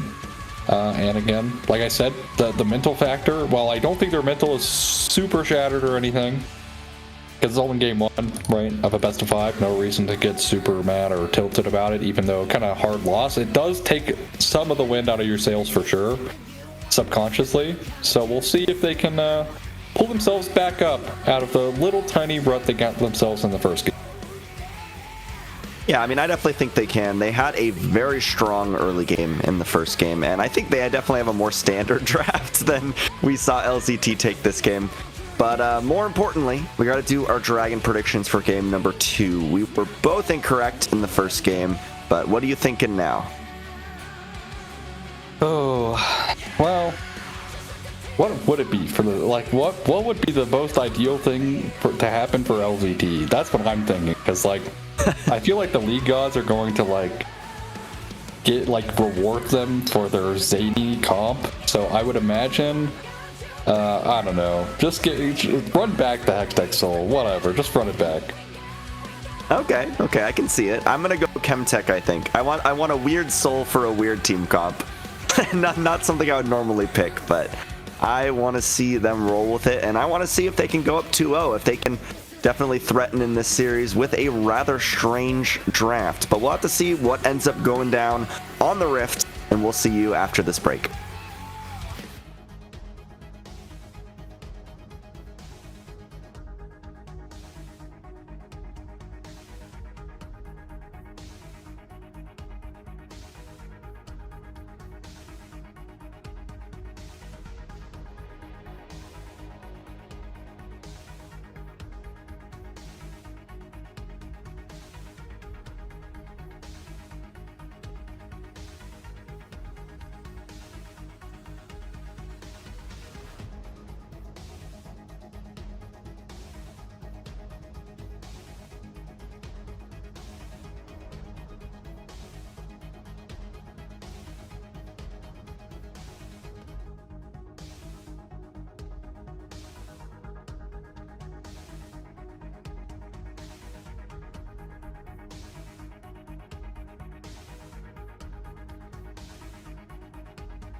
All right, we're on to game number 2 here in this best of 5 series. And do you think that LZT are taking it? What do you think, Ozzy? I'll believe in the cook. I will 100% believe in the cook. So, sure. I think they'll take it. Because for me, I don't see the vision, but maybe this will open my third eye that I'm just so desperate. But, I mean, again, they do have some potential. They have some decent poke with the Ziggs. You always have to think about the fear beyond death as a possibility, as a tool to, to actually convert kills from poke. But again, I'm not that sold, but I am curious how this Urgot jungle is going to do, because obviously it's not something that happens a whole lot. Not very seen very often, but we'll see how Vertigo performs on it. Did get off to a rough start last game, but ended up being, well, the pivotal member to get LZT back in the game. Hook will go wide. The ghouls. As we see this laning phase in the early game go a little bit differently than game number 1 here. King Koney on the back foot on the neutralizing pick, as you pointed out. So definitely not looking to stomp lane or anything as Gragas. Your main goal is to kind of soak pressure, stay alive, get those items. But I think that the main vision I see from the LZT comp here is through the Yorick, unironically. I want to see what Holy Carrot can get done here. I think if you get side lane pressure and you can be that monster that we know that Yorick can be, then the rest of the team is really good at holding down the other lanes, holding down the mid game, as we do have a little bit of a scrap here in the mid lane. Kill? Yeah, very close. The flash. Okay. Man, Malzahar just about it in the mid lane there, but talk about the top lane matchup as both mid laners are taking their reset now. Both mid laners also burning their flash. Actually, Yorick counters Gragas. Using your E to try and stun Yorick is almost impossible because of his ghouls in most cases. So we will see how that happens. But I will say, now that Flash is burned off of this Malzahar, ganking him, well, should be pretty easy here from Venom. But if Ryze keeps shoving in the wave like this, and the Malzahar kind of keeps just letting him shove in the wave, could be a bit annoying. Banjito does get stunned up there. Kind of a... honestly, in my opinion, that probably should not have stunned, but the gift from the Riot developers. Yeah, I mean, Bard Qs always go very strange directions to make sure that they can stun. But we have junglers on the opposite side of the map here. Vertigo taking a reset in the top side. Will likely be heading back towards bot to continue that clear. Holy Carrot is doing good work here on the top side, like I would hope if you want LZT to get some pressure. But I'll say it, all in all, pretty quiet early games. Oh, man. Oh, you know what this means. I want to see some action. Dying. It's reverse psychology. Yeah, someone's dying in the next minute as a gank comes in bot lane. And Eclipse uses the flash and gets flipped by Vertigo for first blood. Jungle Urgot already paying off. I cannot believe that actually happened. Oh, what a caster curse. Immediately after I said it. What a caster curse. I mean, really well played from Vertigo, but how many of those angles can you find without your flash? Like, are you just a jungler that's forced to having to flash every gank? I am curious. But no flash on the Bard and no flash on Verticality anymore. It's actually TP from Verticality this game. Pretty shocking, actually. So, can actually get punished if he gets hit by like a thresh hook or something and can't cleanse that off. I mean, obviously I think taking cleanse this game is pretty bad, but regardless, doesn't really have a combat summoner spell outside of flash, so we'll be fully dependent on his positioning. Will be poke, of course. I'm sure everyone is shocked. I'm sure everyone had no idea that was happening this game. But Venom and Eclipse working their way into invading this top side. A lot of pressure put on this top side, actually. We actually saw earlier on the minimap Codeine and Venom working their way into the top side jungle of LZT. But we kind of see here, look at the gank top. Yeah, there's the casket. There's the realm warp. Now Eclipse is here as well. Holy Carrot should have no way out. Manages to flash over the wall, actually. Does get stunned up on the back end, but no one's there that can do any damage. So the Yorick will just walk away. Nicely played. Yeah. I mean, also, even with the level advantage, King Koney gets so low. Like, he took so much damage from Yorick there. Oh, that was cold. That was cold. Just walking in a straight line. Does not second guess the hook there. Yeah, just walks it out there. No flash though. So again, could have been really bad. He also did just use teleport. So if he actually did get killed there, would have been pretty brutal. It actually would have been really cool to see Bondi like flash satchel charge him into the hook. That would have been really sick, but it's very hard to do, obviously. Like kind of an impossible expectation, but would have been cool nonetheless. This Bondi does get stunned up here. Ooh, and Venom's just on the other way, so if Eclipse can keep fighting, this he actually would be pretty good. Here's Venom, has the Cataclysm available now as well. Banshito on the front. Hook barely doesn't connect with Eclipse. And it looks like both teams will just walk away. Yeah, no Chemtech stole this game, so that's cool. Griffin did almost walk down the rise earlier, so let's see if he can do it again. Won't do so. Yeah, I'm out of the dragon fight right at the beginning. Unfortunate. Yeah, unfortunately, no Drake start for either team just yet. Eclipse being barred. No portal though, no, and doesn't have flash, has cleanse though. Oh, but you can't cleanse that. And there it is as the first kill for Malzahar this game as Griffin picks up the support. Nice use of the Nether Grasp there to take down Eclipse. I mean, cleanse is great, right? But you can't cleanse Malzahar ult. So, yeah, I mean, Eclipse actually punished for his hubris there. Doesn't have flash, utilizing the portal to get to safety. And he just goes down. I mean, does cost Griffin his flash, but so far there's been kind of no punishment. It's now Venom in danger. Yeah, no flag available either right now, so can't really get out. Does use the Cataclysm and flashes out of it, so is able to walk it off. But that was a very dangerous position, as now the flash invested for Rise. Here's the Eclipse. Eclipse has no flash either right now. Griffin doesn't have the Nether Grasp yet. No flash though. Available. Oh, nice silence. Here's King Kui. There's the cask, trying to push it back, but nothing seems to stick, as all of the pick tools so far have not resulted in much. But here's King Koney flashing out of the flip to ensure survival, and just a lot of invested spells, but no kills there. Yeah, look, they actually burned every single flash on their top side. Is now a sidestep from Codeine.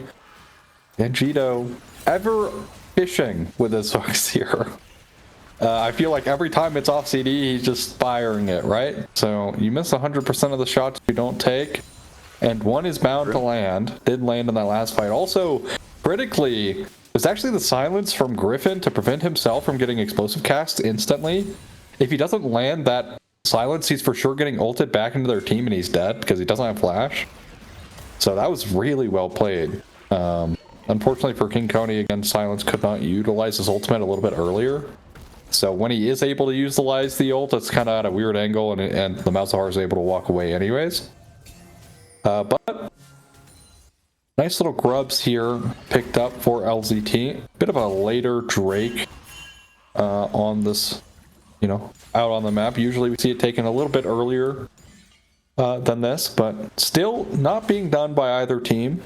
Kind of hard to do so at the moment, specifically because your bot lane's about back. It's now there it is. Both ultimates invested. Can you get a little bit more damage? And there it is. The Fear Beyond Death takes down Codeine in the mid lane. And that's another kill for our jungle Urgot. He is down quite a bit of CS though. So that's something for final boss Koney Island, I guess. But unfortunately here, Griffin on the Malzahar is doing kind of insane things for LZT. They're also going to pick up the first Drake of the game here, potentially. There is going to be some... a hook coming through. Ooh, get clenched off. Lens coming in handy there for Eclipse. But yeah, the dragon will be slain, and they should be able to just walk away here. Yeah, we'll see if they walk the safe way. They're actually walking the disrespectful way. Nice double stun coming through.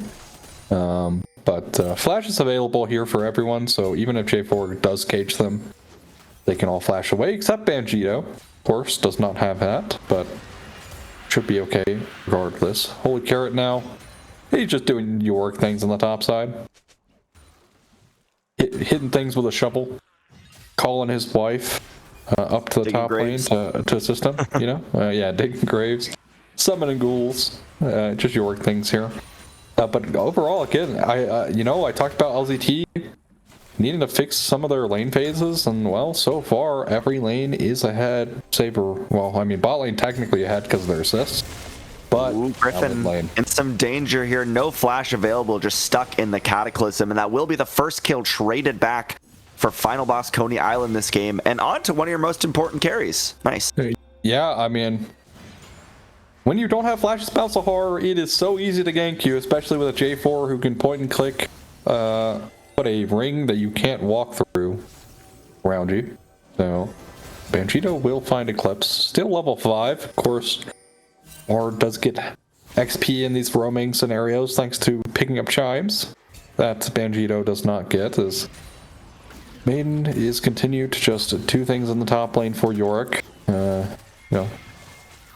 Draining the minions, as it were. Yeah, I wonder if we can get a gold check for the individual roles here, trying to see where this advantage is getting placed for LZT. It is about a 600 gold lead in the jungle now, catching up in CS. In the top side, a very slight advantage, but the other roles are pretty even. Definitely still anyone's game as they move forward, even though the kill lead and the dragon lead are in LZT's favor currently. Yeah, Carrot actually should get a pretty good buy here, though. He's being denied so hard by King Koney. Oh. Ooh. Oh, Flashes the cask. Yeah, so scared there. I wonder if he needed to be scared, but felt like he needed the flash there, so he does. Does have teleport. Hook going in, though. There it is, and into the suppression. That is another ultimate use, but actually manages to stay alive. Doesn't get the tick over from the Fear Beyond Death, as Holy Carrot teleporting back in the top side. Wants to get a trade with that item advantage. Now has the Trinity Force completed, but here's the Realm Warp. No flash. Odin trying to assist in the top side. A little bit of damage coming through, but no explosive cask means Holy Carrot might just walk away here. Gets low, but does not fall. Yorick will not be digging his own grave today. Codeine opting to not root him is actually really interesting, because I thought, like, for the root, but to talk about that bot lane play, Vertigo just walks, like, tries to, like, I don't know, drive by, fade away the Fear Beyond Death for some reason, instead of doing the damage to secure the kill. Maybe they were trying to get the kill over to Griffin or something, but, like, there's just no way Griffin is killing at that like HP threshold. Like I don't know. I don't know what the thought process was there, but they don't get that kill, which does sting a little bit. Well, they'll have their ults back shortly, so it's not the end of the world. Holy Carrot also, well, he's basically gaining back the HP he lost from getting ganked. Without flash, mind you. No flash. So, cancels the base. Cody might be in trouble here. These ghouls are dangerous, trying to chase down Codeine, but here is King Koney for some backup. Now these two top players might get in a little bit of a scrap. Holy Carrot is pretty strong right now with the Maiden, but it looks like no kills will be taken here on the top side once again. Yeah, also gotta consider Holy Carrot's healing is pretty insane thanks to his Q, so trades might look a little bit bad at the moment because his HP is pretty low, but he'll heal that back in no time. King Koney checking the bush with the Q. I will say, poor Holy Carrot is actually really difficult. Oh, hook does land mid lane. Here's another hook into another suppress, but here's the Tempered Fate for the counter engage as Codeine will manage to stay alive. Here's Venom trying to keep the fight going. Cataclysm not invested quite yet. Here's the second hook into the flip from Disdain, but now it's the Cataclysm trying to keep Vertigo away. Venom flashes out of the Cataclysm once again and gets away with 1 HP. I thought final boss Koney Island were going to get one back for sure, but it's actually them who are put on the back foot.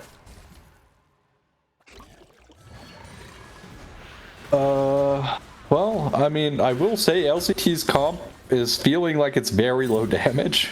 Like, they're struggling to really convert kills. I feel like, of course, Fear Beyond Death was not able, like, wasn't there for the J4 was used prior, trying to kill Codeine, and they did almost kill Codeine even through the Tempered Fate, right? You know, basing him out of the Nethergrass damage that he would have been taking, but regardless, oh, I'm right. Dub. Love to see that. Love to see that. Regardless, King Koney almost going down in top lane, literally 1 HP. But does survive. Does have flash as well, so shouldn't be too much in danger. Holy Carrot out of mana, so should be okay, but LZT, I mean, they are putting a lot of pressure mid. They are utilizing this like Urgot and Malzahar combo, where you like Nether Grasp and then you chain it off the Fear Beyond Death to try and get the kill. But right now, Malzahar doesn't really have enough damage by himself to kind of secure those kills, but damage is coming soon, okay? He's got that Haunting guys in the inventory, so he will start to do some damage soon enough here. Bondi in the top bot lane, kind of just been quietly farming. Oh! Oh my god. Flash, that was almost disastrous. Yeah. Oh, Eclipse actually. As Eclipse? Yeah, almost gets flipped, takes the portal, but it's right into Griffin.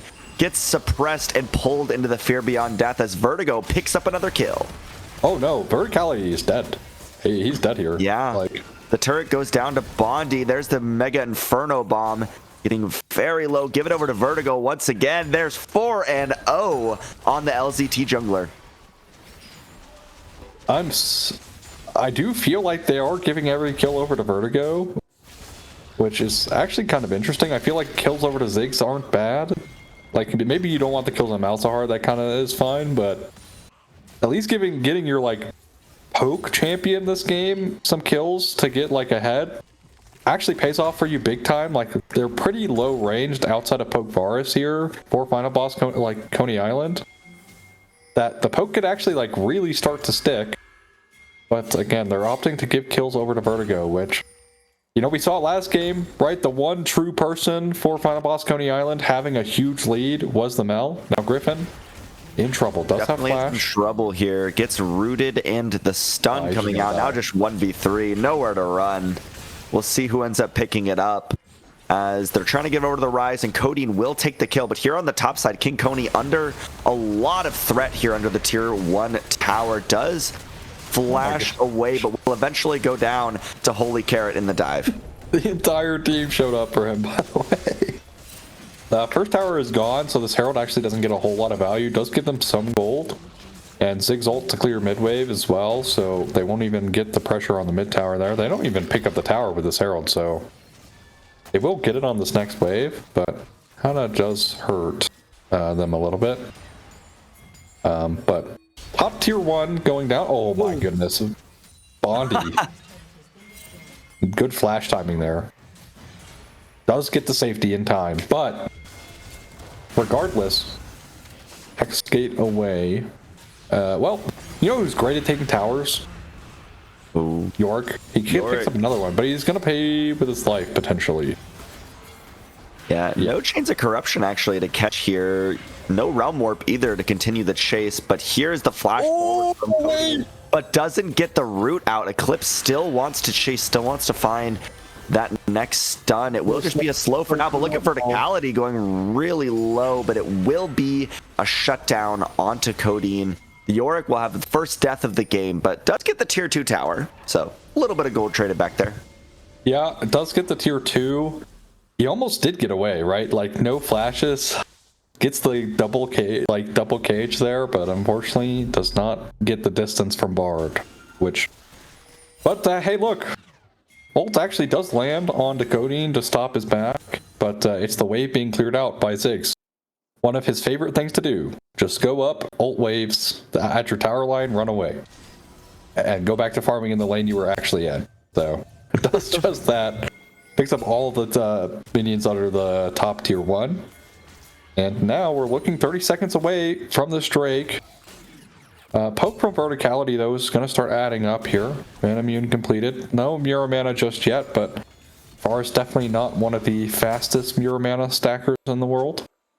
But look at this trap being laid. We'll be spotted out immediately, though. Thanks to the ward. Yeah. This could be sole point for LZT if they're able to pick it up here. Trying to play the neutral game a little bit. Both bot laners here on the poke side of things. So trying to get a little bit of damage down. Trying to get some territory back, but no fight has started just yet. As here's the first cook. Onto Oh Venom. my god. Rest gets burst, gets slain at the very start of the fight. Here's another great hook for Mangito onto Verticality. Verticality has to flash away, and this should just be the dragon over this pick comp, but Griffin in some danger is saved by the lantern, and the dragon will be LZT's prize. I mean, the burst damage is actually so insane now that the Ziggs is like actually participating. They'll lose their mid-tier 1 though for this Drake. Unfortunate. Realm Warp actually over to Baron. Okay, it's just him. He's just going to catch top. If I was like really concerned that they were going to pull Baron without their jungler, I don't know. Very foolish thought from me. I won't lie. Very foolish. Cody will just pick up the top we've wave. seen crazier. We have seen crazier. That is true, but still very foolish thing. But I will say, final boss Koney Island looking more like a shell of themselves from last game than you know in this game, right? Like I feel like they're just not playing around together very well. Last game I felt like they were doing that pretty okay. There's a couple times where they left Verticality out to dry, and that's kind of what got the ball rolling for LCT in the first place. But this game, I feel like coordination-wise or even cohesion, I feel like they just are not playing well at all around each other. I feel like Venom on this J4 has really struggled to get value in a game that should be, in theory, really easy to get value in. You just keep ganking mid, or you roam around with your Rise and root people, but hasn't had the greatest effect in this game. Doesn't mean you can't find it later. Again, a lot of this gold is put onto this Urgot. So if this Urgot does start getting picked out a lot, that could be a potential angle for a final boss to get back into the game. Yeah, I mean, the gold lead is about 3,000, just over 3,000 here. So not the end of the world, but definitely a solid gold lead for LZT right now. As the Baron's up, the soul for LZT will be up in about 3 minutes, as they're already on soul point here. So lots of stuff to pressure. As long as they can play around Holy Carrot in the side lane, they do have a lot of work they can still do on the macro front here shortly. As our top laners are getting in a pretty big fight here in the bot lane. King Koney getting dangerously low, will use the cask to survive there. It's definitely a tool that you would like to hold on to as the Gragas. Yeah, I mean, he's also just starting to lose the lane. Here comes the ghoulies. They are stunned up though, and he's forced to walk away. And slows them down and tries to clear them up. But Holy Carrot gonna siege this tower, but in the mid lane, look, it's the off tempo actually, but it's the, well, ever-present Mega Inferno Bomb to clear out the waves, so they can't even get the mid tier 2 teleport coming through from Griffin to try and long chase them down here. I don't think they're gonna find anything. And Cheetos. Not quite yet, but flash hook onto Verticality, and here's Holy Carrot on the bot side trying to do so much damage onto the Varus. Now the Tempered Fate will just seal Verticality's fate, and now your ADC's down. LCT can look for the Baron. Yeah, I mean, great long chase there. Verticality tries to like S-key, but Holy Carrot's there as well to push him back into the hook, and tough spot for Verticality, who just barely doesn't have flash here. If flashes up, he could easily live that. Now, exhaust coming through from Eclipse. Who stops the flag and drag on the other side too. Eclipse is getting pretty low from the poke, but Vertigo also getting low on the other side. Baron will not be finished up this time, as final boss are holding them off so far. Here's the hook. There's the suppression and the burst damage onto Venom, but Vertigo getting dangerously low on the other side. Here's the Mega Inferno Bomb, trying to put in some work here. But we'll see. On the other side, Vertigo will finally be shut down. Griffin. Oh, Griffin's dead. Griffin is taken down by the Baron. Chains of Corruption onto Holy Carrot, but the Lantern will save his life as both teams. The main enemy here seems to be the Purple Worm, as they are all taking a lot of damage, but in the end, it will be a 1-for-2, actually in the favor of Final Boss. Most importantly, it's Koney, right? Also, the Ziggs is like cut off from his team. We actually saw this kind of happen once last game with Verticality kind of being cut off from his team. Ended up him getting picked. The body unable to actually do damage to targets that matter. He's trying to poke out the TP shielded King Koney, who, you know, he basically did no damage to. So yeah, maybe some positioning errors there, or no, but Baron definitely an MVP for that fight. Did so much damage across the board. But I will say Cody playing a really good game on Rise now, as the battle of the mid laners is actually what we should be looking at. Oh, engage the mid lane. Tempered Fate goes wide. So that is a pretty big tool that Eclipse no longer has access to. The dragon is now alive. Again, would be Dragon Soul for LZT if they can get in and claim it, but we're back to the neutral game for now. Yeah, also no Rabadon's completion here for the Ziggs, right? One kill might have been the difference for him to have this, but it's 0-0-7. Looking like James Bond with that number. Will be mid-priority here. And up is Griffin is dead. Chains of Corruption, yeah, just eliminated at the start of the fight. Vertigo has to flash out of the Cataclysm, and that's 2 dead from LZT before they even really get a chance to group together. Holy Carrot was trying to flank on the other side, but just couldn't get much done. And this will be the first dragon of the game over to Final Boss. I mean, we're starting to see the cracks in the armor of LZT, right? Like, their comp actually... Okay, that was close.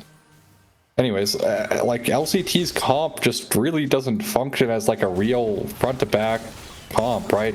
You don't have a great face checker on your team. You don't really have, like, you're kind of relying on being in places first so you can utilize your pick tools. You know, we'll find Eclipse. Oh, he ulted backwards. So Vertigo ulted backwards. Trying to walk away now, but here's the double knockup shutdown onto Bondi. King Koney putting in some work this game, uses the cask there too. Actually, on the other side, Vertigo not going down to this duo, but sadly will lose their bot lane and top lane for LZT, and all of their pressure that they had kind of been mitigated now. Yeah, Baron is doing a lot of work, though. Granted, they would have really loved Ziggs for this exact scenario, right? Just poke over the wall. Vertigo so low HP. Griffin is here. Surely we don't throw our lead, like our comeback off of this Baron. They won't. They will take their resets. And we go to another Baron dance here. Vertigo will clean out the wards. And go for this bot lane scuttle crab. Doesn't really do anything though. 3 minutes away from that dragon. 340 to that dragon. Spawning, so yeah, LCT though. This comp, like I said, really doesn't function well, especially in plays like that where you have to walk in. Walking in is so dangerous. You don't have great face check ability. You're kind of relying on picking out someone initially. Because all your pick tools are single target. You have to pick out basically one member before you can start fighting. But you look at it, Final Boss Koney Island, right? Like, their comp is just actually functions as a good comp here. They have great face checking between like J4 flag. You have also barrels, which will give you vision. Granted, Gragas as just a body is really insane at face checking as well, because he's just so tanky. So like LCT might have played it a little bit too cute with their comp here, but they're still not out of the game yet. Game is exactly even. 300 gold is the lead for Final Boss Koney Island. Yes, their soul was, taken away from them, but we're still 2.5 minutes away for another chance for them. And York could be getting pressure on a side lane here that could make it difficult for King Koney to join, who actually set up a pretty instrumental catch there before they tried to pull Baron. So we'll see what happens here with Holy Carrot, because I think, you pick things like these side lane champions that are great at split pushing, and then you don't actually split, you try to team fight, and doesn't go so well. That, you know, potential angle here is actually 2-level lead for King Koney from Holy Carrot, so... Yeah, definitely a little bit rough in the 1v1 here. Holy Carrot had the advantage earlier on, but going down 2 levels is pretty rough. And I've definitely fallen into this trap as Yorick. You know, you get ahead in the side lane, you got the tier 2 towers, you're like, okay, time to translate my lead into the team fights. And then it kind of falls flat. So hopefully they keep the pressure up here in the side. I think if Carrot can even just keep Koney out of the team fights, that would be a really big value. He's not get caught though. Yeah, here's the explosive cast, but Cody not quite close enough to get the root. And it looks like that is just another catch. Goes dead, I think. Yeah, Tempered Fate. Can they get the lantern time is the question. Actually gets pulled out. So managed to stay alive for now. Nicely done by LZT. A lot of resources invested, but no one dead once again. Oh, that's a lot of damage onto the Varus there. I will say, right, like the issue is they just barely mistimed the Chains of Corruption. Allows him to take the lantern to safety, and yeah, I mean, LCT now with control over the Baron. Holy Carrot resetting right now. Ooh, yeah, they started up. Here's Eclipse trying to get some info here. Hook does not connect, but is chunked out. Lantern brings Bondi back with the rest of the team. Teleport in from Holy Carrot. King Koney recalled, now can teleport in as well. Actually, I don't know if they know this is warded. Like, I don't think they saw the ward go down. Okay, they see it now. So, all right, well, very tense scenario here. Make or break for either team. Yeah, this Baron dance, we've seen it twice before, but we'll see who ends up on top after this. Gragas is taking up a lot of good damage. Griffin does have the flash, but actually chooses to suppress inside of the Cataclysm. Oh, they get him! Oh, the Fear Beyond Death on the 4! Here's the Fear onto the main carries as well. Cody. Nice work there from the Urgot. Cody on the other side putting in so much work as well. King Koney goes golden to try and keep alive. So does Cody on the other side. Will be taken down by Holy Carrot, but look at verticality. Now the main carry left. This Yorick putting in work gets a double kill for LZT, and that is a 1 for 3 so far. They finally found their fight. Yes, this could be Soul as well, right? Like, Vertigo's in a good enough HP threshold. They don't really have great HP. And look at the teleport behind from Griffin. They're gonna cut him off. Can they get the damage down is the question, as Eclipse is doing so much damage to the Thresh. Benjito will actually go down, but it will be traded for King Koney. Now this Dragon Soul should be their prize. Yeah, I mean, this is Dragon Soul, and these fights were so close, right? But now, look, the Fear Beyond Death onto 4. Absolutely disastrous here for Final Boss, Koney Island. It's Verticality doing so much damage, but look, instead of Banjito hooking Cody, he actually hooks Verticality, so Verticality can't get even more done. Because he would have just been free casting, so Banjito with an excellent make or break choice there as well to just stall out a little bit more of the damage from Verticality instead of going for a guaranteed dead Codeine. Really well played, but Hextech Soul now on the 6 is going to be really annoying to play against. Same for the Malzahar. And interestingly enough, right, Griffin, who did have Flash, right, opted to actually utilize his ultimate on the J4 to get as much burst damage as he could before he flashed out. And it sets up the play immediately. LZT barely winning. But sometimes League of Legends is won on margins so thin, there's like it's thinner than paper. So that fight very close. Even the gold lead here only about 1,000, 1,500 here. So LZT still not out of out of trouble, I would say, in terms of being able to lose this game. But with Soul, that should help them tremendously in these fights. Yeah, I mean, I love to see Holy Carrot's impact in that fight. Getting 2 of the kills, getting so much damage down. That's really what you're looking for when you have a comp like LZT set up. So I love to see some of the pressure gained there from the top lane pick. And looks like The Tempered Fate actually will catch Bondi here. Oh, they the Lantern can save. There's the suppression. Bondi stays alive for now, but Venom is now on the front line, gets the Cataclysm onto Griffin, actually turns the play still, but Venom gets caught by the hook once again. Vertigo trying to flank, but it's 1v4 and gets shut down. That is a 1 for 2, and LZT dropped the ball maybe just a little. I mean, yeah. Not really sure what was happening. Not sure why Vertigo's there. Baron being started up here. Should have pretty good damage thanks to the Rise. They don't have Smite though. Neither. But look. Oh, Mega Inferno Bomb actually could steal this away. This could be so tragic.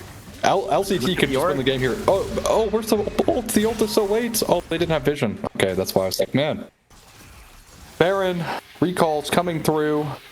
And, well, great play from Final Boss Koney Island to keep themselves in. Realm Warp coming through. Chains of Corruption will Chains of Corruption onto Bondi. That is a lot of burst damage, but the Lantern is good. So Ziggs managed to stay alive for now. Holy Carrot did pick up the inhib on that bot side, which is really good for LZT, but sadly they lost the Baron. You know what's really sad here for Final Boss Koney Island's Baron time? They won't have it to pressure at when the Elder is actually spawned in. So very unfortunate timing for their Baron, but it is a Baron nonetheless, right? They get it, they'll be able to get priority, maybe take some of the standing gold away, get some pressure in the jungle before this, right? But so far, going to allow the mid wave to die, so that's -1 wave being played on right now. Oh, Tempered Fate, no flash, Body's dead. Yep, caught the Ziggs once again. Eclipse will take the kill, but that is just tragic. Now you have even less wave clear against the Baron push. Malzahar great at clearing waves, but not when he gets caged. Cataclysm flashes out and gets the suppression there for Griffin, getting a good chunk onto Venom, but no kill taken. Holy Carrot is pushing in the top side, but I don't think you'll be able to get pressure before it kind of fizzles out here. You might have to go back and help your team. I think they need to go back immediately. Like, I don't know what's happening. Teleport coming through, it's so late. Oh, Fear Beyond Death will actually catch Venom, though. So that is 1 kill for the start here. They're trying to get the chase as Holy Carrot actually gets cast right into the middle of the team alongside Vertigo. Vertigo trying to take down Verticality, gets a lot of good damage. There's another good hook for Banjito, and on the other side, Holy Carrot will take down the Rise, which is very, very valuable in this fight. A double kill over to the Yorick, and teleported in maybe a little late, but definitely has some good value, taking down 3 of Final Boss. Wow. I mean, I thought maybe they would have backed a little bit too late there, but they don't. Like, they actually pull it off perfectly, and it's a misplay from Venom to get himself killed. And this could be a very critical error from Final Boss Koney Island, because look in this top wave. This top wave is massive. They're going to have to clear this out. Mid wave being shoved in as well. Teleport being utilized now from Griffin. Looking like they're going to keep this pressure on. It's Banjito in danger. Tempered Fate now. Oh, they're looking under Gragas. But yeah, there's the suppress onto King Koney. Just goes down from that Nether Grasp. They are just going to keep on pushing, but the carries are up soon. They have all 3 inhibitors down. They might just want to leave. Yeah. I was like, I don't know about the Zen call. 35 seconds to Elder. Vertigo taking a pretty risky base here. We'll be able to get it off. As this is such a close game, Boss Kitty. Like, it is so close. One mistake could seal the deal for either team. Fights being as close as they have been have made the game that much more difficult for either team to get really resounding wins here. But again, that overextension for Final Boss Koney Island puts them in a really rough spot. King Koney won't be alive as soon as Elder spawns. Does have teleport though. 9 seconds to his respawn timer. What's going to happen? They're going to look at priority in mid lane here. Yeah, trying to get some pressure here. There's the teleport coming in from King Koney. If they stall long enough, these Baron minions, or these Super minions rather, will get a lot of good pressure on the map. Yeah, they have in the game. So the minions are very strong. It looks like they're opting to try and take pressure off the mid lane here for Final Boss. Maybe try to threaten an end of their own since they are going for the Elder. It looks like Vertigo is going for the Elder Dragon. Actually claimed it. Back. It could be really good for LZT, but they're going for the gamble. They're going for the mid. They're going for the Nexus. They can end the game. No way. They it down. They traded their Nexus for the Elder Dragon. What a crazy way for that game to end. Oh my god, there's no way. Griffin doesn't back. He tries to walk back to base. Oh my god, they actually just traded Elder for their base. Final Boss Koney Island says, oh man, oh my god, I cannot believe it. What a insane game in the first place, but I cannot believe that mistake happened. Because I'm genuinely honest here, all they needed was Griffin. If Griffin is there, they can stall out, right? They can get some picks, right? Start snowballing with their Elder. Because you saw how much damage, the Ziggs was actually able to do with just his ult. All they needed was realistically Griffin there, but Griffin is so late, trying to walk back to base. Disaster at the last second for LCT. Nets them a loss in this game.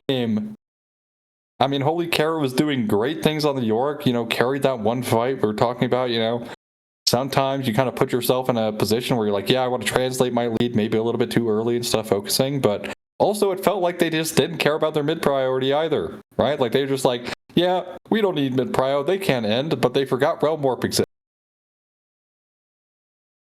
The champions, it's also transporting minions, right? Like they actually get that wave at the tower line, basically instantly, right? Like there was no waiting time for the wave. It's literally Realm Warp, take majority of the minions with you, and they end the game off of it. It is just so tragic for LCT.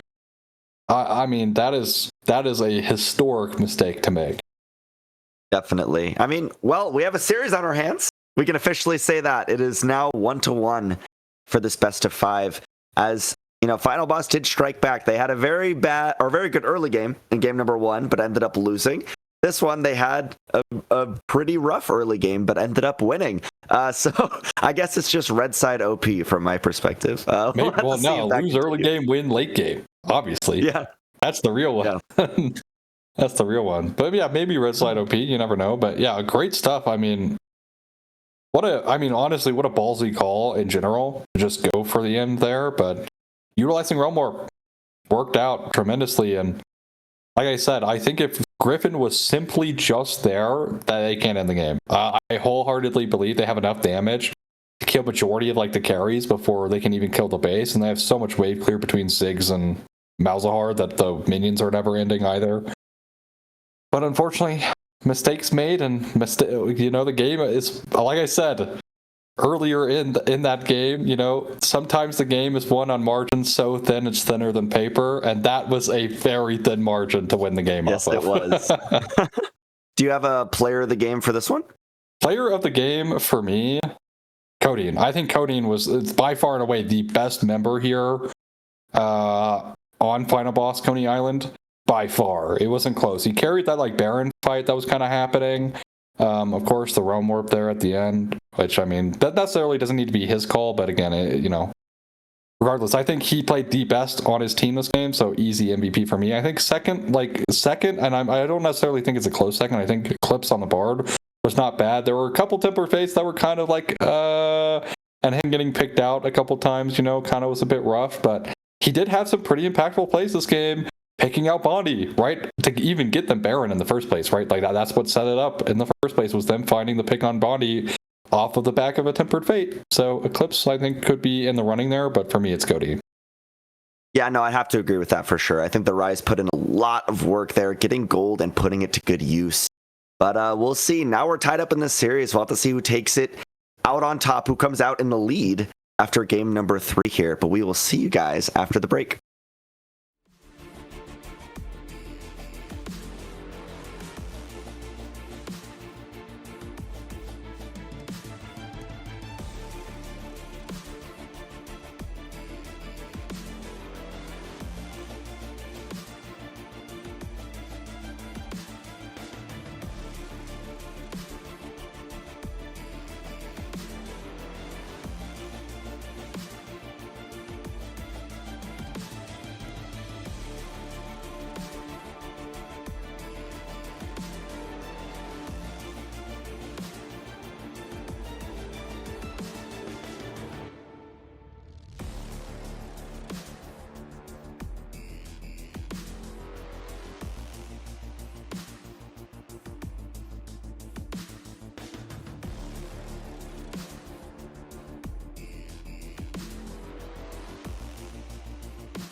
All right, game number 3 draft.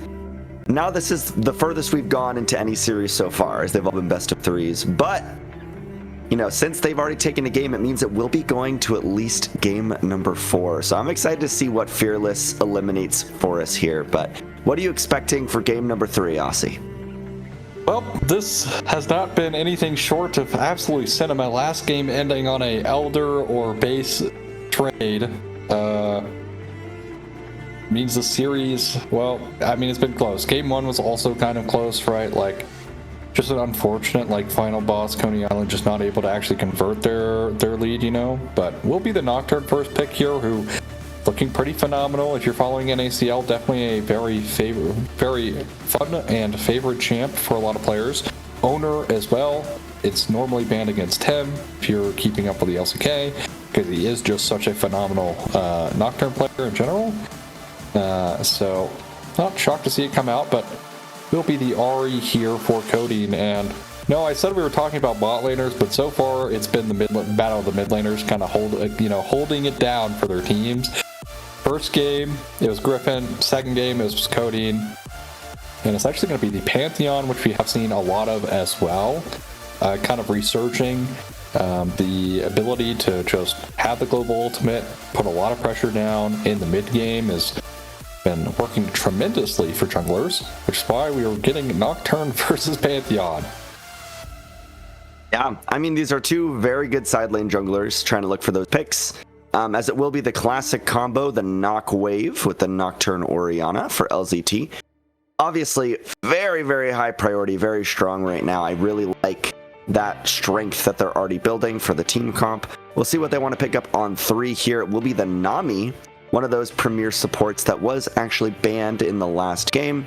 Normally, obviously, paired with things like the Corki, like you were mentioning earlier, but definitely has a lot of really strong combos right now. Yeah, I mean, she's such a consistent support as well. Like, you can kind of play her with just about any champion, and it's not horrible, right? Like, maybe Samira wouldn't like it, but it will be the Karma. Right, Ezreal Karma pretty good, but no Karma available, so we'll see what they pair with that. We saw Leona come through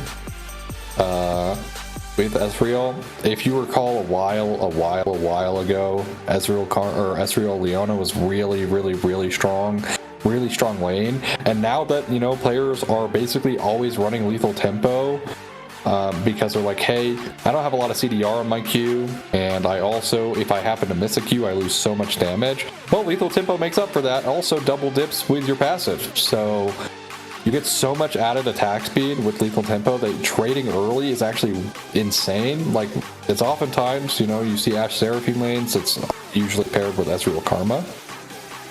Will be the Rakan here though, so interesting choice. Coming through from Final Boss Koney Island here. Well, kind of shocked, but at the same time, we'll have to see how it works. Of course, we know Rakan to be one of the game-changing supports. Sometimes you hit that perfect engage with a grand entrance, you know, quickening on the back line, onto multiple members, right? It can be so insane. It just comes down to whether or not you can find that angle, and it will be not be Smolder into the Ezreal. So we're scaling in the bot lane, but that doesn't mean it'll be a quiet one, Boss Kitty, just like last game where you're like, it's gonna be a quiet one, and then just burst blood happens instantly after you say that. Yeah, I mean, I'll call it a caster blessing. You know, I wanted to give LZT a little bit of an advantage. I wanted the weird comp to work, so I had to say it, you know? But the Smolder, obviously good late game insurance always. And the Cassante, very solid on the top side. Hard really to go wrong with that pick. I really like just a pretty stock standard draft for LZT this time. Very different than Yorick Urgot, like we saw. Yes. I mean, I'm happier with this, right? Like, because again, last game, I do think, genuinely my opinion is that I think they tried to play it a little too cute with their draft. Like, it worked, but it shouldn't have. And also, will be the set into the Xantes, so we'll see how it works out for King Koney. Was able to dominate the lane on Camille. Was able to actually hold out against the Yorick very well, as, you know, in a counter pick. So we'll see how he does in the top lane here. But my question mark for Final Boss Koney Island is, who gets through the Cassante. Now, if the set gets behind, it won't be set. So who is it on your team that will get through this Cassante? I guess that's a question they're going to have to ask in the game. I don't hate their comp, right? I think it's really hard to pick anyone on their comp besides Set. Aegis Assault from Pantheon makes that very hard considering their pickability is like straight up just full burst, right? So, and Aegis Assault great into burst. So we'll see. I mean, I feel like this is a much more even game that I don't even necessarily think one comp has the better of the other. I think though, if your final boss Koney Island, if you can get your Pantheon on top of the Smolder somehow, he's going to be easily able to just die to Ahri. Ahri's doing a lot of damage right now. So if you can pair up, the W off Pantheon into a Charm, and you look at like their team fight damage, that's basically just Smolder this game, right? Like majority of the time, Orianna is just burst, utilizing a good shockwave, but it's going to be hard to find that when you're playing against Ezreal Ahri. So we'll see how they do. Yeah, I mean, I think the Nocturne Orianna is obviously such a classic combo. I think I would lean a little more towards that, depending if Vertigo and Griffin have that synergy and they're prepared for it. But, Ezreal's a pretty slippery target, so is Ahri. So, like, who are you really going to shockwave either, is my other question. I mean, Rakan's slippery, right? Like, and again, as I talked about for Pantheon, he's got Aegis Assault. So, yeah. Like, I don't really know how you're going to pick anyone in this game with the Nocturne Ori, but just because it's hard doesn't mean it's like impossible. We have seen it, of course, right? If Verticality is like feeling himself a little bit too much on the Ezreal, Arcane shifts forward, well, he could very easily just die, right? So, all those things are possible. Of course, Codeine could get caught out. Maybe there's a timing where Spirit Rush is not available, right? And they find that timing, and they punish it, and he doesn't have flash, things like that. But I do think Final Boss Koney Island, at the very least, you're looking at like the top half of their draft here, versus LCDs. I don't really see the value from the Nocturne Ori this game. Again, just because it's hard doesn't mean it's impossible. Of course, when you turn out the lights, a lot of things start to get chaotic. The chaos kind of goes away the higher you go in ELO. M600's pretty high ELO, so hopefully it should be too chaotic here, but that doesn't mean some funny things won't happen when the lights get turned off. Definitely. And speaking of funny things, let's do our dragon prediction. I don't know what that segue was, but I'll take it. Segue. That's my go. Yep. But what are you thinking for game number 3 here? Ooh, I'm thinking, well, I got it right with Hextech Soul. Give me a Kimtech. We rewarded LZT for their insane draft. Now we must punish both teams. We must punish them with a Kimtech Drake. Although I don't think Kimtech is actually that bad this game. I genuinely think like the Soul itself is not bad this game. So yeah, I could definitely see it. I think I'm actually going to go Ocean. I want to see some regen. I want to see a little bit of sustained fighting here. I think that could be interesting. So, I think if you're LZT, you want Ocean Soul. Like, I think because again, Smolder is not like we end fights quick. We are a must keep queuing, right, kind of champion. Even when he gets the stacks, right? Like, he's not like one-shotting you. Like, he needs a lot of stacks, a lot of items. So he likes those long sustained fights. So not necessarily the worst choice of soul here for LZT.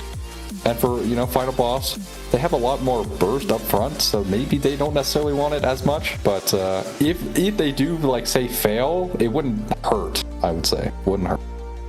Yeah, but we'll have to see what Dragon ends up being, and we'll have to see who takes the 2-1 advantage in this series after game number 3. See you after the break.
welcome to Summoner's Rift for game number 3. We're now 1-1 in this best of 5. And what are you expecting for the third game here, Ozzy? I think it's going to be a super quiet early game. All right, I have to get that one out the way. But King Koney in the top side, I mean, has the Ignite, so we might see some spiciness coming out from that lane. Ezreal Khan into Nami Smolder should be, in theory, pretty quiet, barring, disastrous mechanical errors. And that hasn't been too present. Ooh. Cheeto? Yeah, I mean, it's just some trading going on. Yeah, look at Lethal Tempo, by the way. That's what I'm talking about. Like, this Lethal Tempo on Ezreal is genuinely just so disgusting. You get so much free damage. attack speed. Oh, it's insane. Yeah, I don't know. I will point out we actually have 3 Ignites on the side of Final Boss. They have 1 top, 1 mid, and 1 support, which is very nice. Of course, Eclipse going with the unsealed spellbook there. So a little bit of switching summoner spells should happen in the game. But yeah, maybe you did jinx it, as we have a lot of trading going down, and Flash actually blown for coding in the mid lane. Definitely some aggression here in the very early game. I mean, I am just so shocked. Cody just sat there eating every Orianna auto attack in the world. And in auto trades, you are always going to lose. Cody now trading on the top side pretty heavily. Still kind of keeping up the pressure on the Cassante. Actually shocked to see the Doran's Blade coming in from King Koney. Because, of course, Doran Shield, stacking kind of double up with his passive. Works really well, but we'll be the Doran's Blade. Again, when you're taking Ignite, I guess you are trying to press your lead as hard as possible, so I can see the reasoning behind it. But Cody now without Flash in the mid lane, but will be hitting level 6 shortly. And it's not like Nocturne's ganking her before level 6. So shouldn't realistically be an issue here for either. Grand Entrance actually goes wide. There's the Ignite coming down onto Bondi. The bubble will connect onto verticality, so can't press forward, but nice look there in the early game from Final Boss. Yeah, I mean, no sums burned off of Bondi, though. Q will not get that last hit, unfortunately, there for Bondi, but Panchito on the Nami actually kind of help alleviate some of this pressure, but hey, I was talking about not a gank happening, but here he is! Yeah, you might have cursed it. Coding, no Flash, does use the Ignite, maybe try to trade a kill onto Vertigo here, getting dangerously low, but will actually survive. And yeah, you totally cursed it, as there's first blood over to LZT on the flashless Ahri. Did I curse it or did I bless it? Regardless, I mean, that's the real question. Yeah. Did I curse it or did I bless it? Am I biased towards LZT? Find out next time. Anyways, no, I'm not. But regardless, great early game play here from Vertigo.